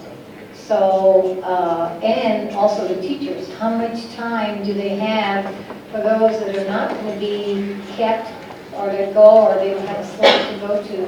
How much time are you giving them notice so that they know? When do you actually start telling them? Actually, policy in this case, in state law as well, gives a specific deadlines as to when teachers need to be notified if they're going to be non-renewed. Again, I don't anticipate that will be the case, but frankly, until we get to that point in early May, we'll make the decision at that point. You know, we believe that we can afford these through attrition, but if the numbers don't make, then yes, we might be bringing some non-renewals prior to the deadline. And I right now anticipate that would be in the first board meeting in May, which is the first Wednesday of the of the month in order to be able to meet the state requirements. Okay. Phil, the only other A thing. bilingual certified teacher is still a certified teacher. No, I understand that. It's a question of whether we have a space for them as an elementary teacher because they're certified. No, we understand that, yes. The only thing that I would like, the information I would like to have, because the numbers that I got from the last February 3rd report seem to be much higher than what I had thought based on that, but it looks like the numbers are lower. Can I get numbers, or can we get numbers on how many actual bilingual students would be going into the cluster schools? Yes, ma'am. We can get to this. That's all I have. Thank you. Mrs. Guerra? Do the students have a say if they're going to be pulled from one school to the other? What if the parents don't want them to be moved? Are they going to be forced to be moved to that cluster? That's a great question, and we discussed that question. We don't force anyone to do anything. But if a parent does not want to move, then they have the option to deny bilingual services. We have meetings with parents all the time that are thinking or want to deny bilingual services, but 9 times out of 10, after meeting with one of us, they don't want to deny bilingual services because our program has a lot to offer to students, especially now the state of Texas just released 13 supports, designated supports that our students can take advantage of, our bilingual students can take advantage of during state testing and in our classes. So when we go through that list with our bilingual parents, they do not want to exit the program, so we don't foresee that. There is actually research that I'm very familiar with that students, identified bilingual students that actually get served through the bilingual program have a much higher probability of graduation and graduating with honors than bilingual identified students where parents have optioned them out of the program if they don't receive the program. There's a lot of research that supports these programs. That's one of the reasons we're pretty adamant to try to convince parents that you ought to put your child in this program. It becomes really important for their success.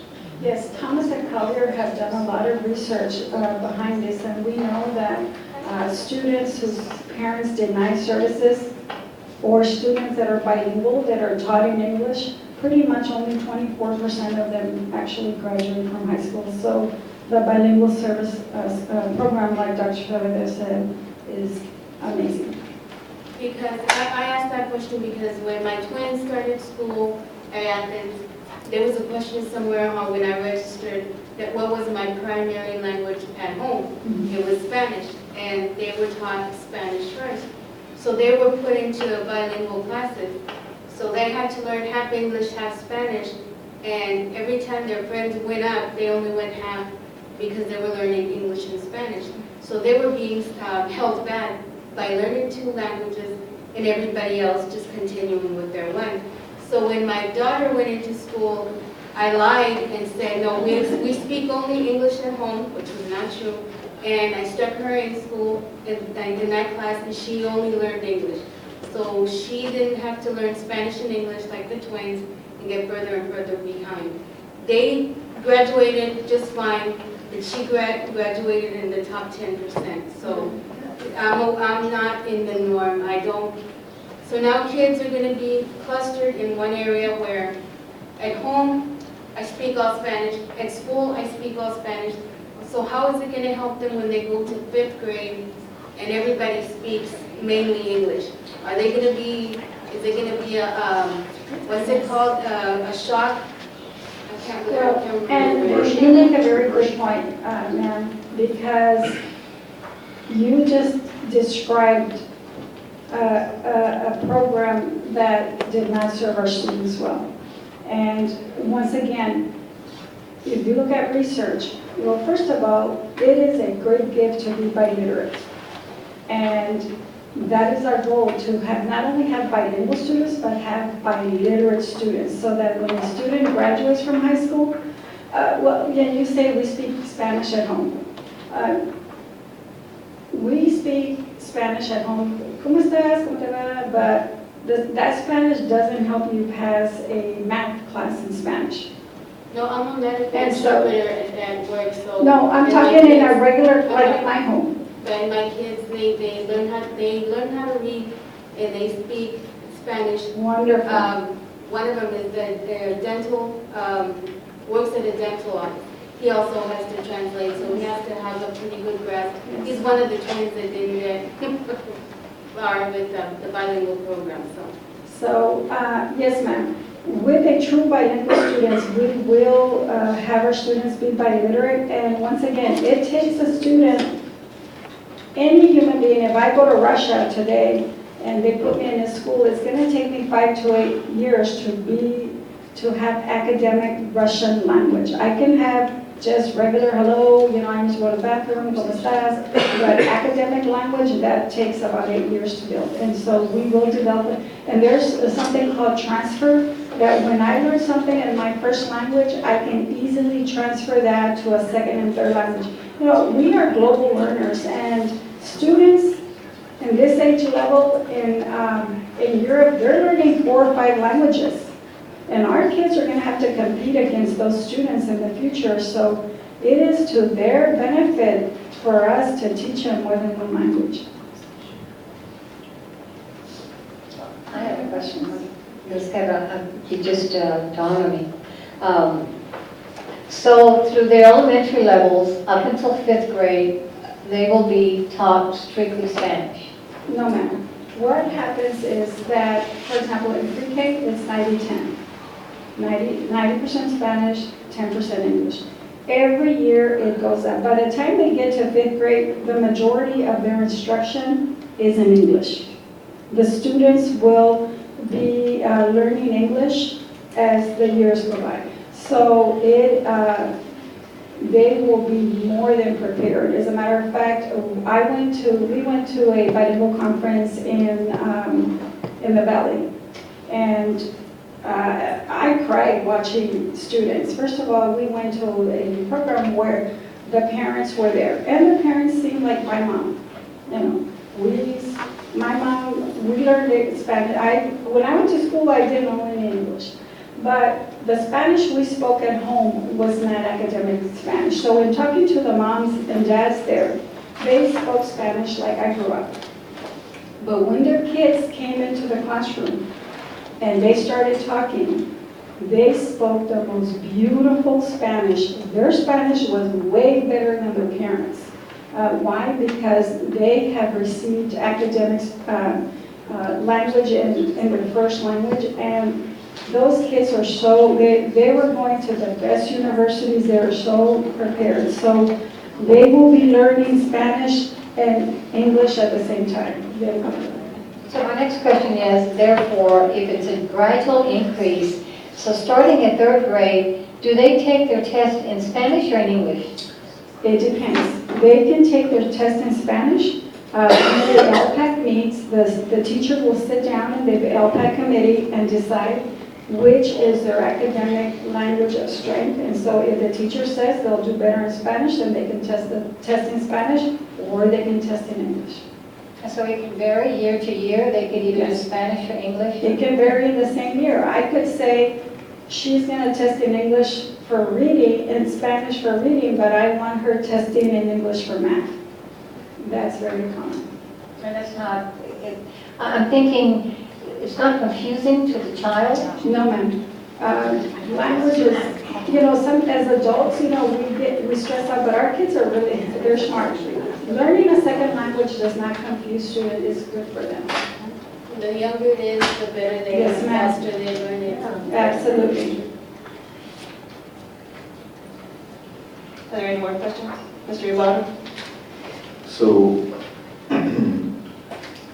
have we tracked, I know that we use the late exit model, and that's kind of what you're referring to, that we're going to be using, and I know Price uses that model. Have we tracked the success rate versus the early exit model? Yes, there's a lot of research that has been done, and yes, even in our school district. Last year, we started looking at ELL students that are stagnant in the secondary. They're not making progress like in middle school. And we went through every one of our students and say, and tell us, why are they always at this level? Why aren't they making progress? And we started looking at where did these students come from? And we noticed that the students that made the most progress came from Price. We weren't expecting to find that. You know, we didn't know where these kids had gone to elementary school, but in our research, that is what we found. And Price is the only school in our district that has truly been implementing a late exit model. And, you know, like our teacher of the year says, you know, they still put a few English-speaking students there, but their principals have held firm into keeping a good bilingual program. And we know that when students are in a good bilingual program, when they get to secondary, they're going to excel. And that's what our own research showed here at Southside. That was my only question. I'll end with this comment. We just went to a winter governor seminar, a lot of us on the board did, and studies show, and our speakers referred to what y'all are kind of trying to implement, and that's that collaboration amongst teachers, and then to take it to the next level amongst grade levels and even amongst campuses, and then you take that further into districts and stuff. The societies and the countries that have the most success in education and have the smartest kids are the ones where collaboration occurs and everybody works together to get the best ideas to educate our kids. So I'm glad to see that y'all are doing that, and I hope that we get the success that you're hoping for. I think we will, and I'm glad you're using that late model because I think it's been proven. Yes, sir, and we are deeply committed to helping our students. As a matter of fact, we have had a district, Joshua ISD from Fort Worth, that has come because they heard great things about what was going on in South San and some of the changes that we are doing to improve our bilingual program. And they have asked us twice to come observe our teachers. And they have come all the way from Fort Worth to our professional developments. So our team is doing a great job. Okay. Thank you. Okay, thank you, staff. Thank you. I'll give Councilor a copy of that presentation. We'll get you a copy. Okay, moving on, report on the progress of the District of Innovation to engage the Southside community members through transparency and effective communication to create an inclusive environment. Dr. Savella. So sitting members of the board, we'll call on Ms. Castro to present this report. Okay, actually, Dr. Gardner. yeah, so,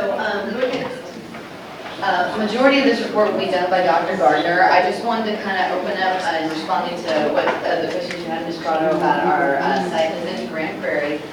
This originated at the TASB conference in September. I believe Ms. Guetta and Ms. Ostadine joined senior staff at the TASB conference, and I attended a presentation from Grand Prairie, and they presented that they were kind of going through the same thing we were going through, but it happened to them in 2006 and 2007, where charters were coming in, they were starting to lose enrollment, and they presented what they did. It was actually a strategic design plan that they had implemented back then, and how now their enrollment had increased by 10%. They had put in academies. Then they pursued District of Innovation status. So I know I had talked with Ms. Guetta and Ms. Ostadine back at the end of September saying, you know, I think I'd like to take a team to go see what Grand Prairie is doing. Apparently a lot of other districts have gone and done site visits as well, visited with board members. And just like you said, Mr. Rivada, you know, it's good for us to collaborate and learn from each other and learn from actual practitioners. And so this had been discussed since September. And so once we formed our District of Innovation Committee, we decided to, you know, what if we went and took some members and then we invited board members to come and do a site visit. So I had gone back and forth with Grand Prairie to try to get a good date. So it had taken us a minute, but finally we had settled on February 24th. So staff invited Ms. Mercado, Lisa Wilburn, and Mr. Ben Davis, who are on our DOI committee, but they also were the original members on our strategic design committee that generated our call to action, our core beliefs, our goals, and our learner profile. In addition, Mr. Blackenberg, who I believe was appointed by Ms. Osterdean, he was invited to attend, and then Ms. Yvonne Cordona was also invited to attend. I believe that was appointed by Ms. Prado, but she declined.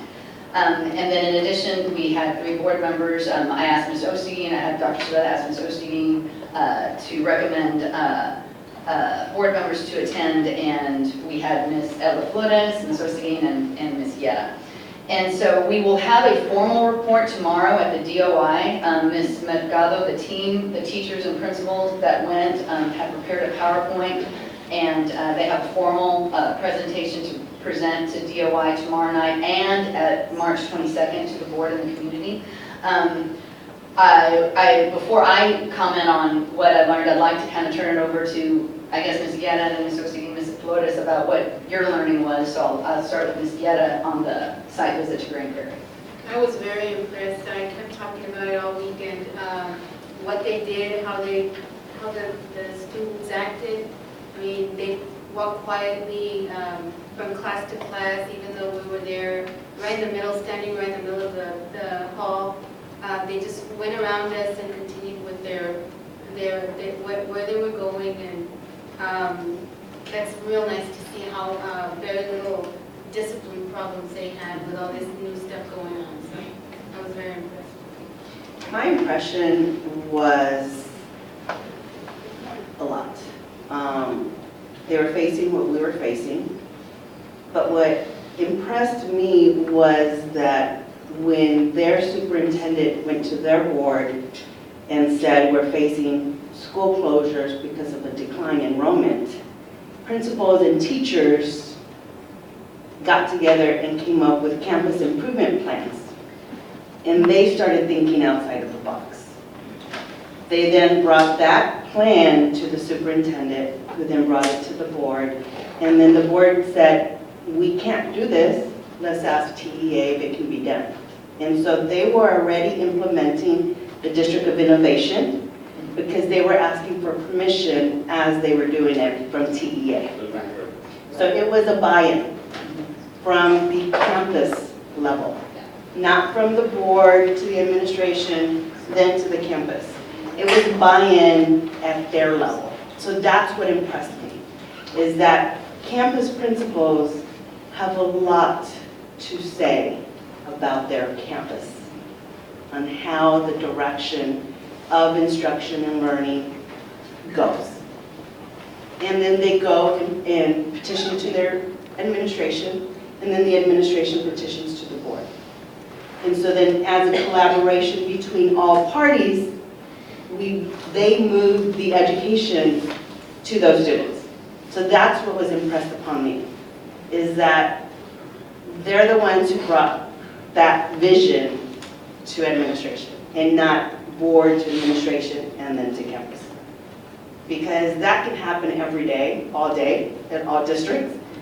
But if the campus principal and the teachers don't buy into that vision, we can throw money and resources, but if those principals and teachers don't see the vision, it's not going to happen.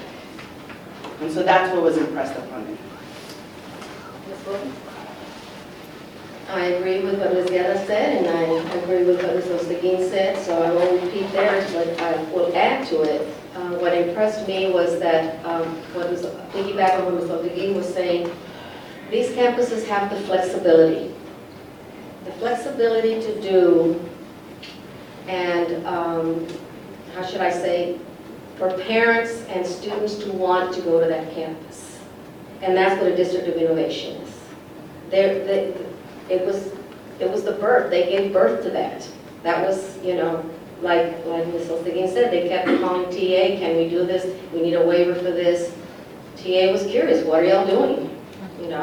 So that was the birth of that, and now most districts are jumping into it because that's what we're competing with. We're competing with choices, with choice schools that are out there, where parents want to send their kids to get the best educational foundation that they can get. And you can't fault them for that. I mean, you're a parent, you want your child to get the best education. So that particular district saw that they needed to do something about it, and it did start at the campus level, and that's where the flexibility comes in. And there's a lot more to say about this visit. Oh my gosh. You know, the 3 schools that we went to visit were just amazing. But they called them their schools of choice. And there were others, but there was no time to see the others. I mean, you know, it was boom, boom, boom, boom, boom. It was constant, you know, and they still have their traditional schools as well. And that works with some students. But for those that want to have certain flexibilities, these schools work for them.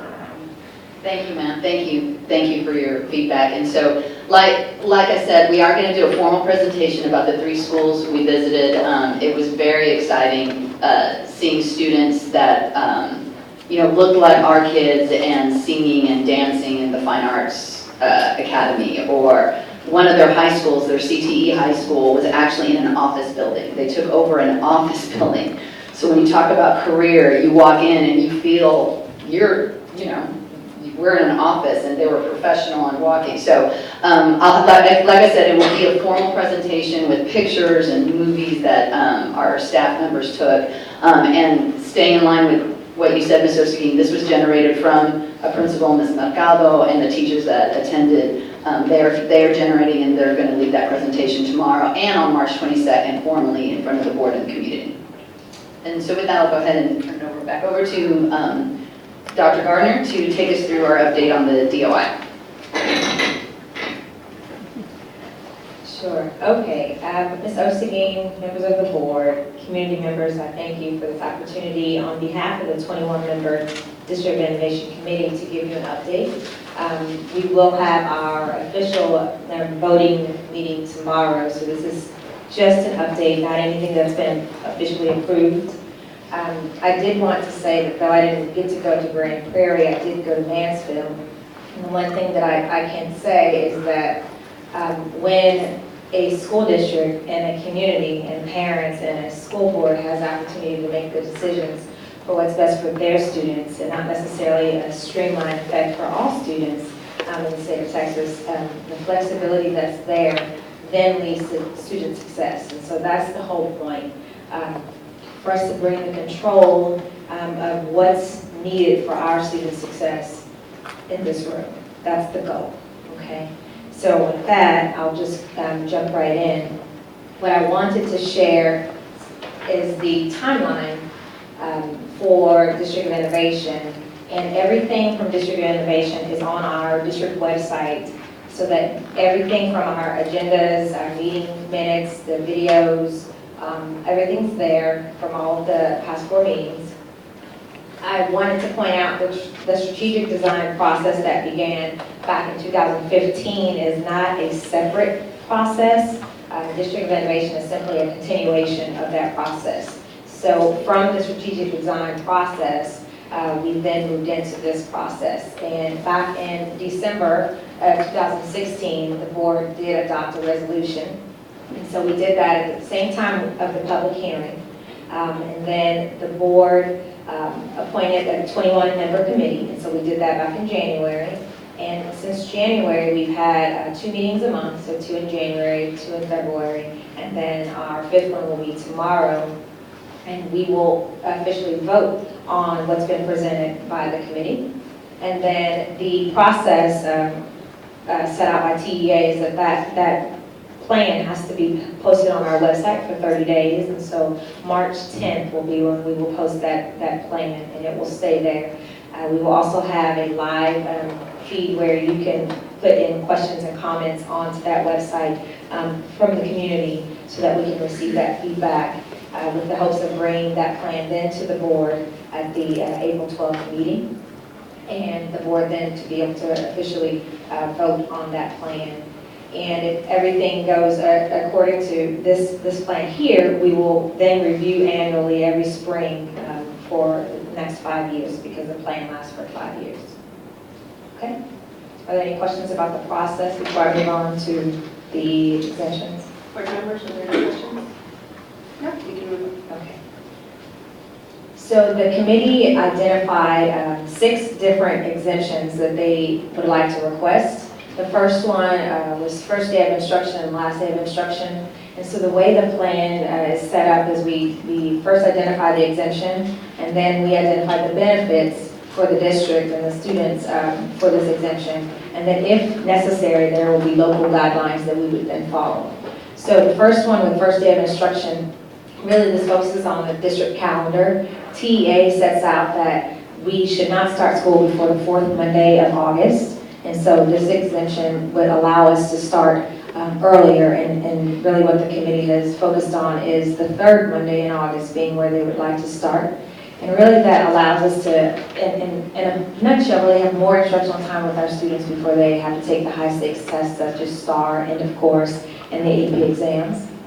In addition to the fact that we have an early college, we want to be better aligned with the college semesters with Palo Alto. And so if our students are able to start school when Palo Alto starts school, and then we're able to end our semesters at the winter break instead of having to come back afterwards, our students would be better prepared.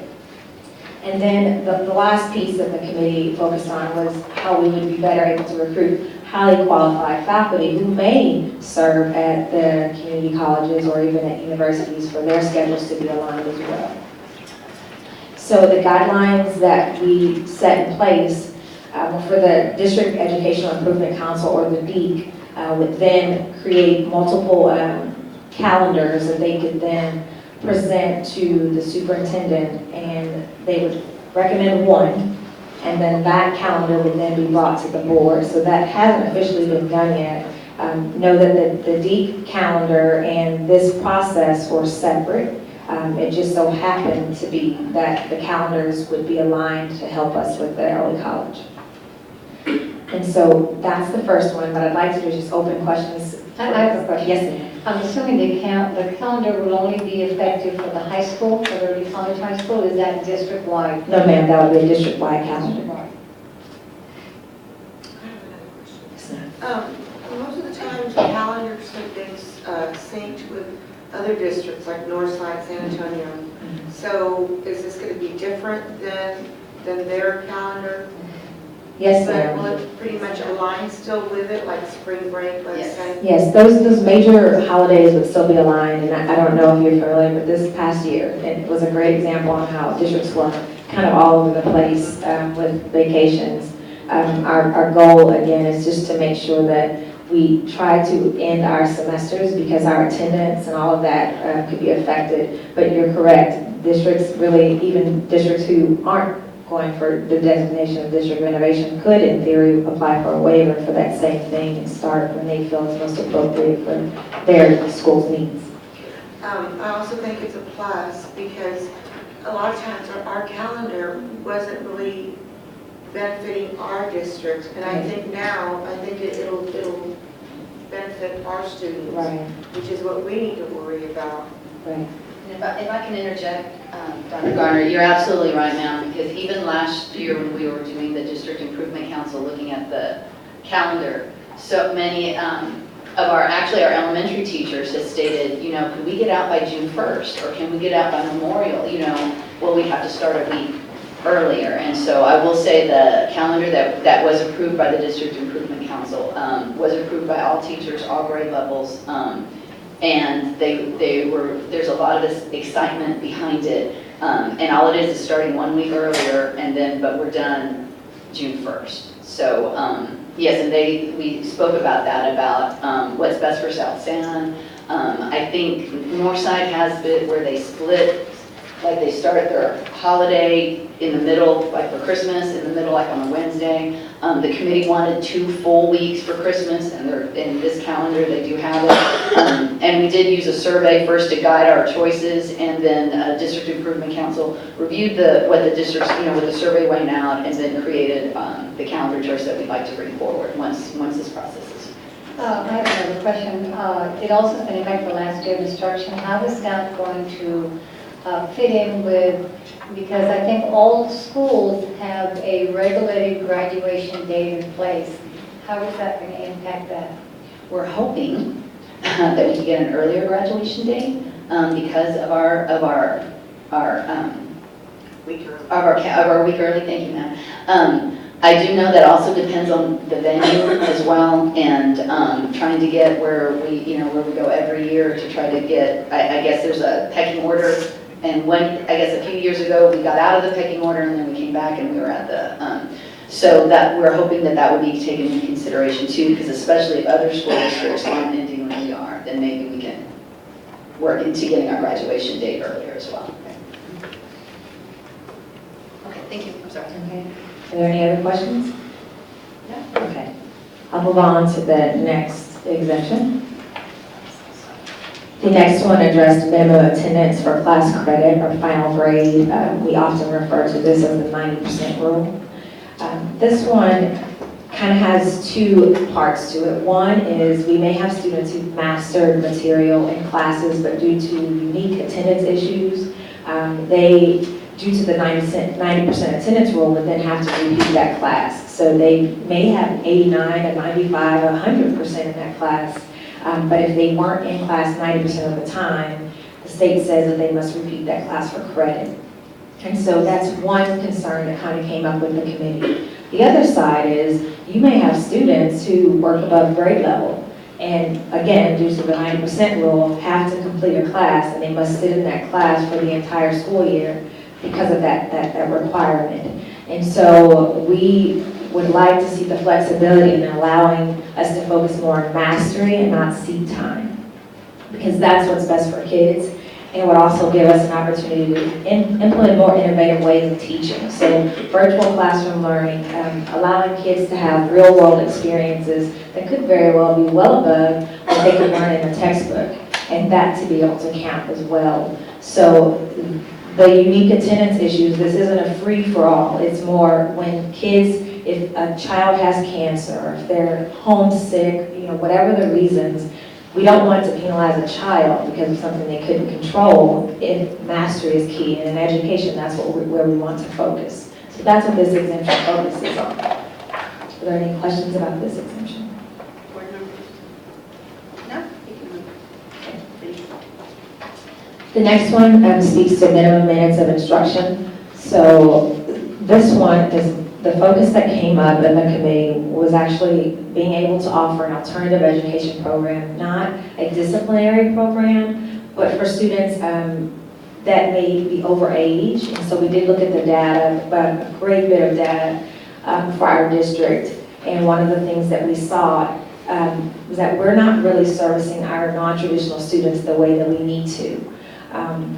And we know that they may need customized learning plans because they may not have connections to the school any longer if they have been there longer, or they don't necessarily need all of the credits that they're required to get while they're sitting in classes. And so we want to be able to give them an opportunity to only complete the requirements that are necessary and to provide them with opportunities where they can be in an alternative setting and get what they need and then move on.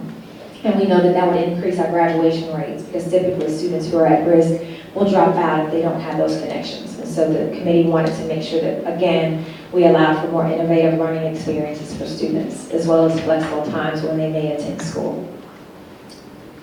Are there any questions about this? Mr. Ibarra? This is more of a comment on this issue specifically. I think I heard that we could possibly offer dual credit at some point for these same students so that not only are they able to get their diploma, but they also can earn some college credit, which could possibly lead them to go ahead and enroll in college in the future. So is that still something? It is a possibility because then we can focus more on the needs of that student and their goals instead of having to sit in a class. Because now that their schedule's open more, they can do more with that. So yes, you're correct. Thank you. Any other question? Yes, ma'am. The specific students, which are the overage students and the highest risk of dropout students, right now they're currently integrated into the population that we have now.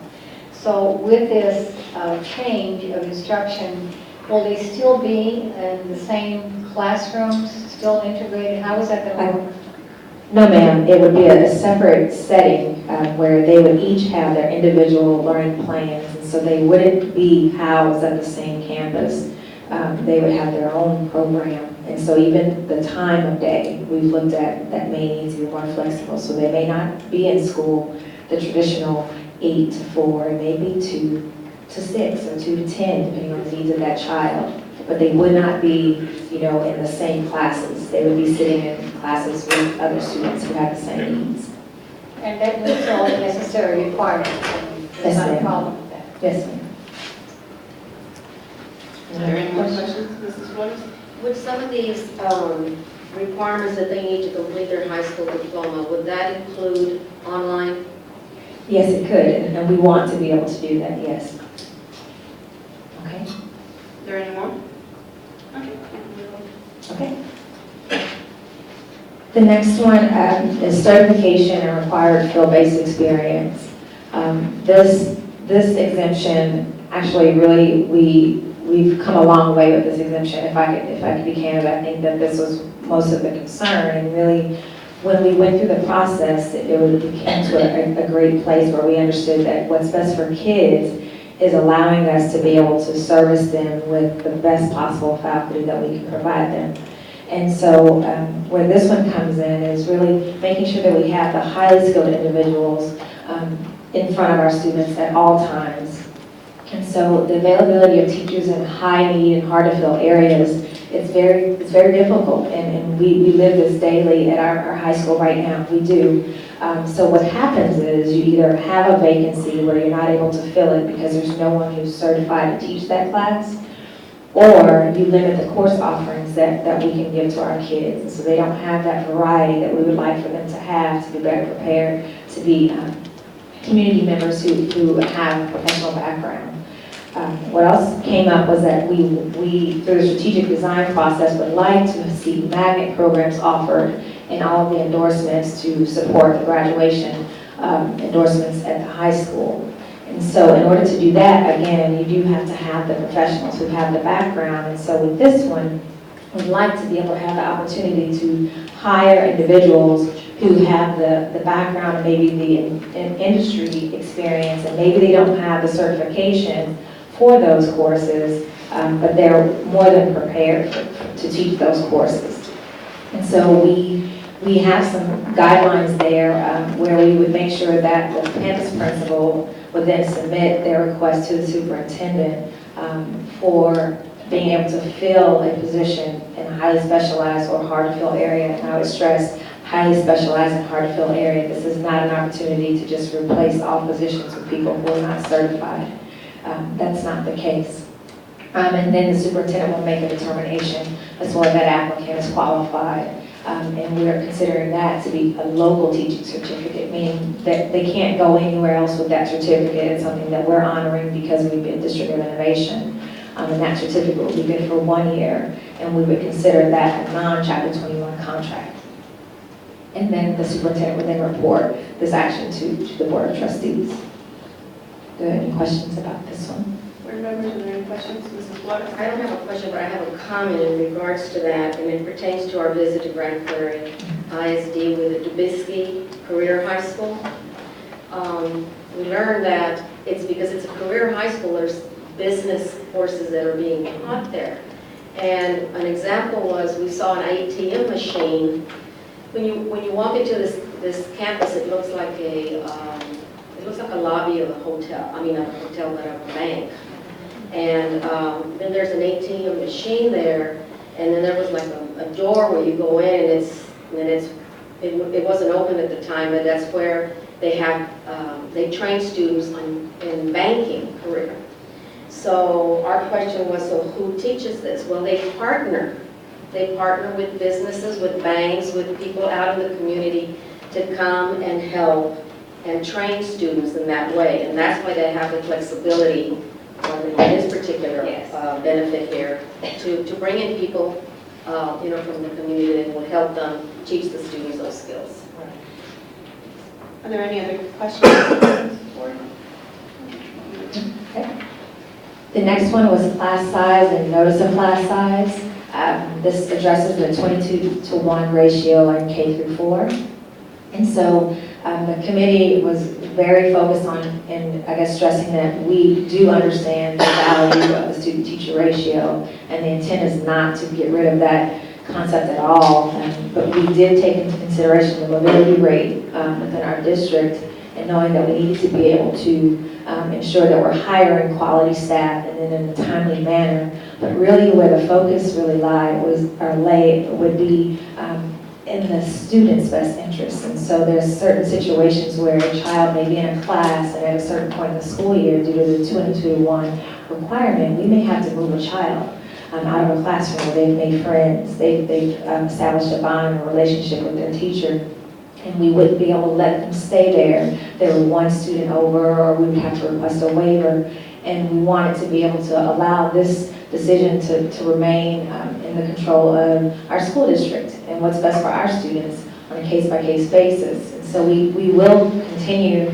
to try to strive to reach this 20-to-1 ratio, but we want to make sure that the academic and emotional needs of our students are met first and foremost. And so the campus and district administration will work with the teacher to make the best decision.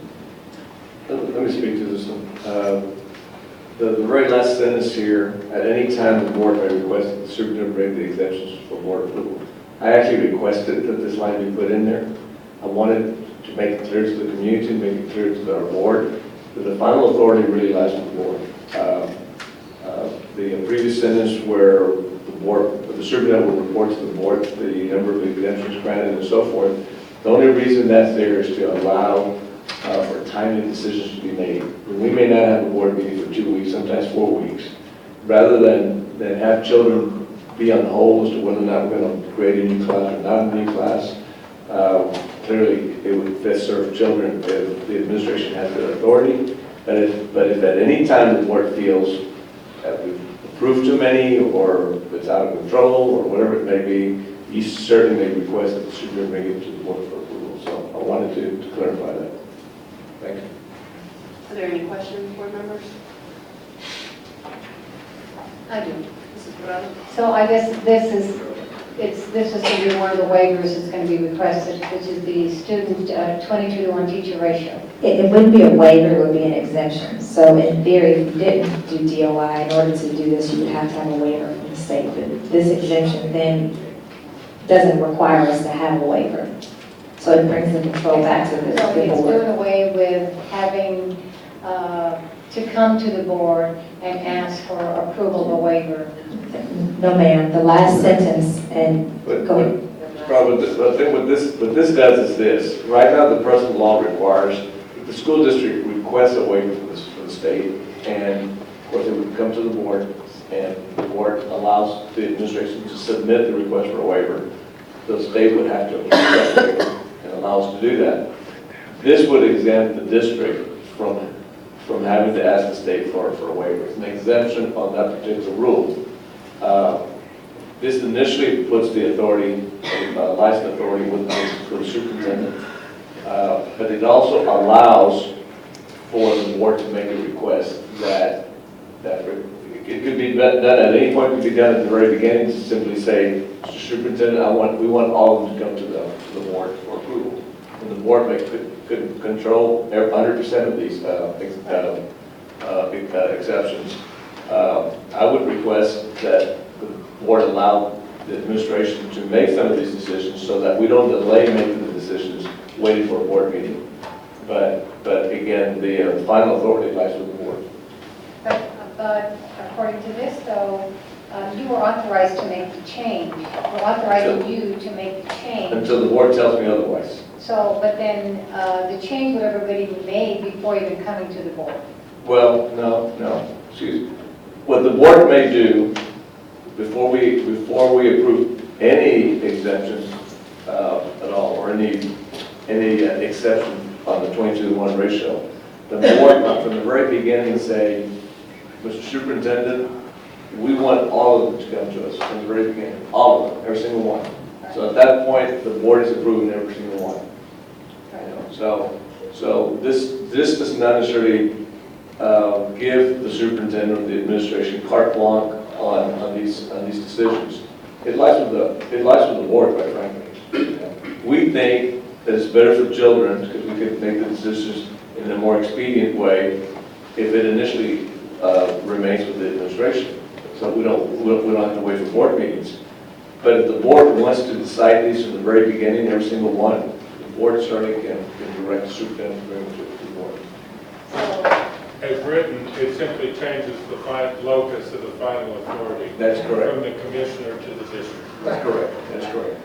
But I guess the way it's worded though is the superintendent, you report to us a number of exemptions granted. Is that what that is? Yeah, we would, every time, I would report to the board. You know, this month we granted 2, we granted 1, we granted 0, whatever it may be. The board will always know how many are being granted, these exceptions. If the board feels it's way too many, we're exercising poor judgment, we're going to request they be all brought to the board. Or if the board doesn't think that the administration will exercise good judgment from the very beginning, the board could, at the very next meeting, you know, vote and direct the superintendent to bring it to the board. Right. Because I think the way it stands now, the top tier is TEA, we have to notify TEA of the exemption, but then the board has to approve it first, Yeah, and then it goes to TEA. for approval, for their approval. Right, for their approval, that's right. And so the here, the superintendent is already taking the action, and you just notify the board of the action that you're taking. If that is to the board's acceptance, and if it's not, the board can request that every single one be brought to you. Right. Yeah.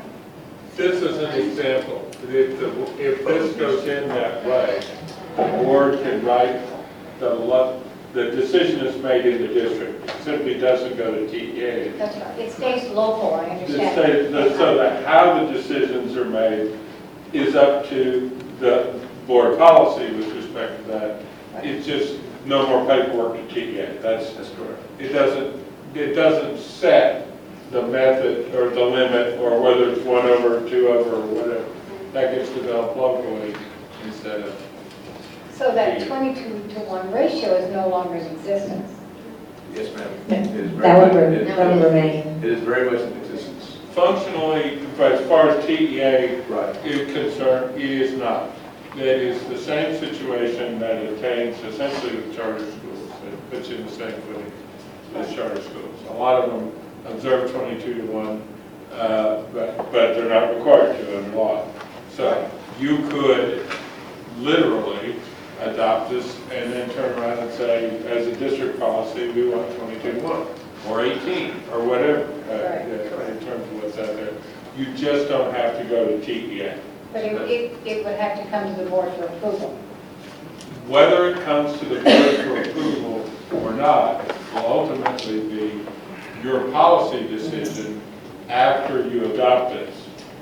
Right now, it's reversed. If you go over, it has to go for board approval because that's the state law provision. That's the law. If you pass this, you guys can say, it doesn't, and Dr. Saavedra said he wants some flexibility there, but whether you give that to him or not, doesn't have to get approved by TEA. That decision is made at the board level. If I may, sir, some examples we've seen in other districts is like if they ever go above 1 over 23, it has to be agreed. They put in their local after this was adopted. They put in their local policy. The principal and the teacher need to be in agreement, and then it goes. You know what I mean? If they aren't in agreement for that one child to be enrolled in that class, that makes it 23. Then. So that they put guidelines in as Mr. O'Hanlon stated, once the DOI is approved to give parameters. Could put a teacher veto in. Correct, right. Some have a teacher veto that it's all left on the teacher. That if the teacher is allowable to, if the teacher allows 22 or 23, then it rests on the teacher's judgment. But that can be, that's the local that we can determine afterward. Right. And this is still in the works. This is something that, are these going to be voted on tomorrow by the committee? So if I can clarify, so this portion of the plan is with the committee. So the local policy is not something that the committee will vote on. So they won't dictate what goes in. That's where we come together and we look at our local policy and local procedures and what things need to be adjusted. And we would do that with legal assistance, of course, to make sure it's done the right way. So the concerns that you have are real concerns that we will address with the appropriate people. The committee's task was to identify any exemptions. So how those exemptions will be carried out at the district level would be determined after the plan is approved. By the board. So the committee still has. In collaboration with. In collaboration, yes, ma'am. Ms. Prado, the committee will vote on this tomorrow. Yes, If they approve these exemptions, we will post it on our website for 30 days as required. yes, Then it comes back to the board, yes, and the board will approve or not approve, I believe by 2/3 vote, I believe, yes, ma'am. whether these exemptions go forward or not. And since we're under conservative, did she overrule whatever we decide? And no, honestly, I believe the conservator has complete authority, but that's a legal question. Well, after the board approves the plan, then it goes to TEA. TEA approves it, it comes back. If I could say, so TEA, I've become like a DOI expert in like rules lately, I guess. TEA doesn't have to approve the plan. The law states that TEA has to be the intent. So the board would have to notify the commissioners That's right. of the Have to be adoption. notified. Yes. Okay, so the next question, piggyback on hers, so the plan is brought to us with exemptions, and so what if the board says, you know what, we don't want the calendar on there? So we can approve the plan and eliminate an exemption. That is correct. Yeah. Is that correct? Yes. After it's all approved and done, then you can adopt your own policies with respect to that without regard to TEA in that matter. Yes, what the So committee you does can get stricter and not is set the plan to be as part of your. for board approval. The board still has the power to change that plan, to accept the plan as written or make our own changes to each individual So we can exception. add or delete if we want to exemptions. But being stricter or not stricter with respect to that issue on what your deal is with waivers is not a question of changing the plan. Right, It's a that lies change- with changing policy. your policy. That's low. Right, so.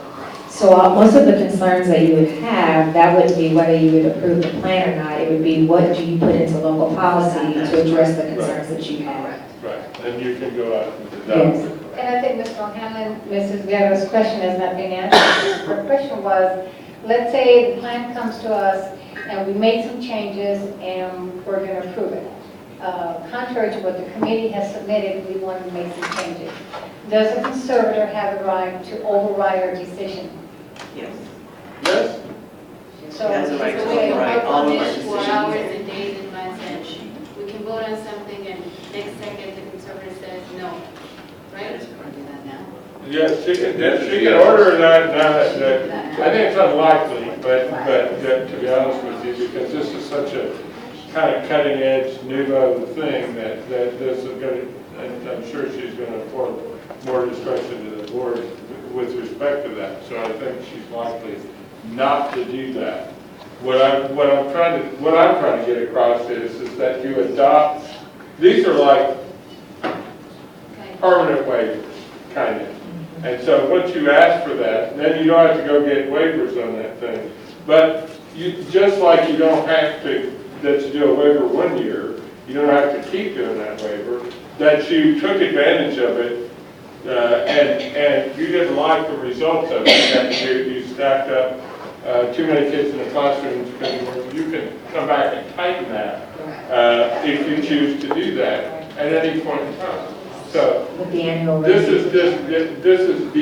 is taking the commissioner out of the loop. It's not taking the board and the administration out. Okay, I understand. I don't have any more questions. Mr. Ibarra? I would think that the thing that we need to focus on the most here is what impacts the classroom, and that's the mobility rate. So we really have to study the mobility rate in certain schools and see how that impacts that classroom teacher ratio, because I know that I studied some of it, and 1 week, one class can be up 4 students, and the next week it's down 8, and that's within a week. Right. So it's not in the board, or, I'm sorry, it's not in the administration's best interest to be rash sometimes in these decisions. It's better to take everything into consideration before we say, let's add a classroom. And that's what this is about. That's what this exemption is directly about. So what we need to study is mobility rate in schools and just make sure that we monitor the teacher class ratio. You know, actually, the state law even takes that into consideration. The existing waiver policy of 22 to 1. I think we have 30 days. We have 30 days. We can sit on 23 to 1, 24 to 1 for 30 days before a decision is made, exactly because of what you're stating. So, Yes. yeah, you're totally right. It's not the first. Are there any more questions, board members, or comments?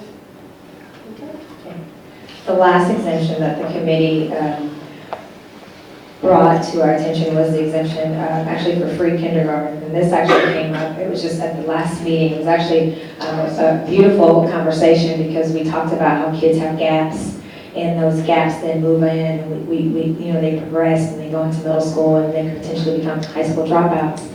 And so we started with the conversation, we moved all the way back. And so where this came about is we realized that the earlier that we can service students in formal education, the better prepared they are to be successful and the less likely they are to drop out. And so we talked about the arbitrary date of September 1st and how a child born the day before versus the day after, they're no different. And so we have this date, and we're required to follow this date according to TEA, and a child who's born on September 2nd has to wait an entire school year, therefore potentially creating an opportunity for even more gaps for a child who's not receiving formal education. And so the committee wanted to have children in school earlier rather than later, so more time with the child, more time allowing us to teach them and for them to learn and flourish. And we also know that children mature and they learn at varying rates, and so we need to be able to address those needs. And so the committee has requested flexibility in determining when children are ready for kinder. And so we would have locally established requirements. Currently, my understanding is that the test that a child has to pass is actually third grade. And so the committee thought that was not in the best interest of a child, because if you test a child on whether they can be successful with third grade curriculum, if they are successful, to just put them in kinder doesn't seem appropriate because they are third grade. So what we'd like to do is establish local criteria for kindergarten readiness to make sure that we build a solid foundation for literacy and numeracy to prevent those gaps. And so that's that exemption. Are there any questions about the kindergarten exemption? Board members? Okay. So in closing, I just wanted to share our next steps. So where we are, tomorrow the committee will vote on the plan. On Friday morning, I will post the plan on our district website. It will remain there with the comments that I mentioned, where they would be able to, the community would be able to make comments. I will also make the plan available to each of you, and then we will notify the commissioner of the board's intention to vote. So this letter doesn't say that you've approved it. It says that you have an intention to vote on April 12th on that plan. And then Wednesday, April 12th, of course, will come again where we will present the entire plan, not just the exemptions, but the entire body of the plan to you for voting. And then should you approve the plan as it stands, we will then move forward in April and May with legal counsel to address the concerns that we've been talking about to make sure local policy is stated appropriately. And then that would put us on track to be officially a District of Innovation in August of 2017. And so with that, are there any final questions? I do. I had some questions that I presented that there was one or two that hadn't gotten answered. I know that there's a presentation to be made to the DOI committee tomorrow. Is that this presentation that we decide, or is it something different? The DOI committee will receive a presentation on Grand Prairie that will be much more in-depth. Yes. Will you be making a presentation to the board on Grand Prairie? And The same one on March 22nd. March 22nd. Yes, on March 22nd, okay. The same one that's being presented tomorrow. Tomorrow? Will be presented tomorrow. Okay, so March 22nd. And then, and at the meeting tomorrow, will those attendees, I think you said it was Ms. Mercado, Goldburn, and Davis, will they be sharing also their views and their thoughts on their visit? Mr. Ben Davis, he is doing UIL, I think, in Laredo, and he actually wanted to Skype in to share, but I was told him he needed to take care of his kids first, so. But yeah, I believe it's Ms. Mercado, Mr. Blankenberg, and Ms. Goldberg. Well, okay, so those are the only three committee members that went then? It was four, right? Blankenberg, Mercado, Goldberg, and Davis? Yes. Okay, and Mercado, Goldberg, and Davis were appointed to the administration? Yes, as I stated, because of their experience with strategic design, their past experience with strategic design. So they're administration. Right, and then Mr. Blankenberg was appointed by Orsini, Ms. Orsini, and Ms. Cordona was invited, she was appointed by you, but she declined. Okay, all right, that's all the questions I have. All right. Okay, thank you. Thank you. All right, do I hear a motion for adjournment?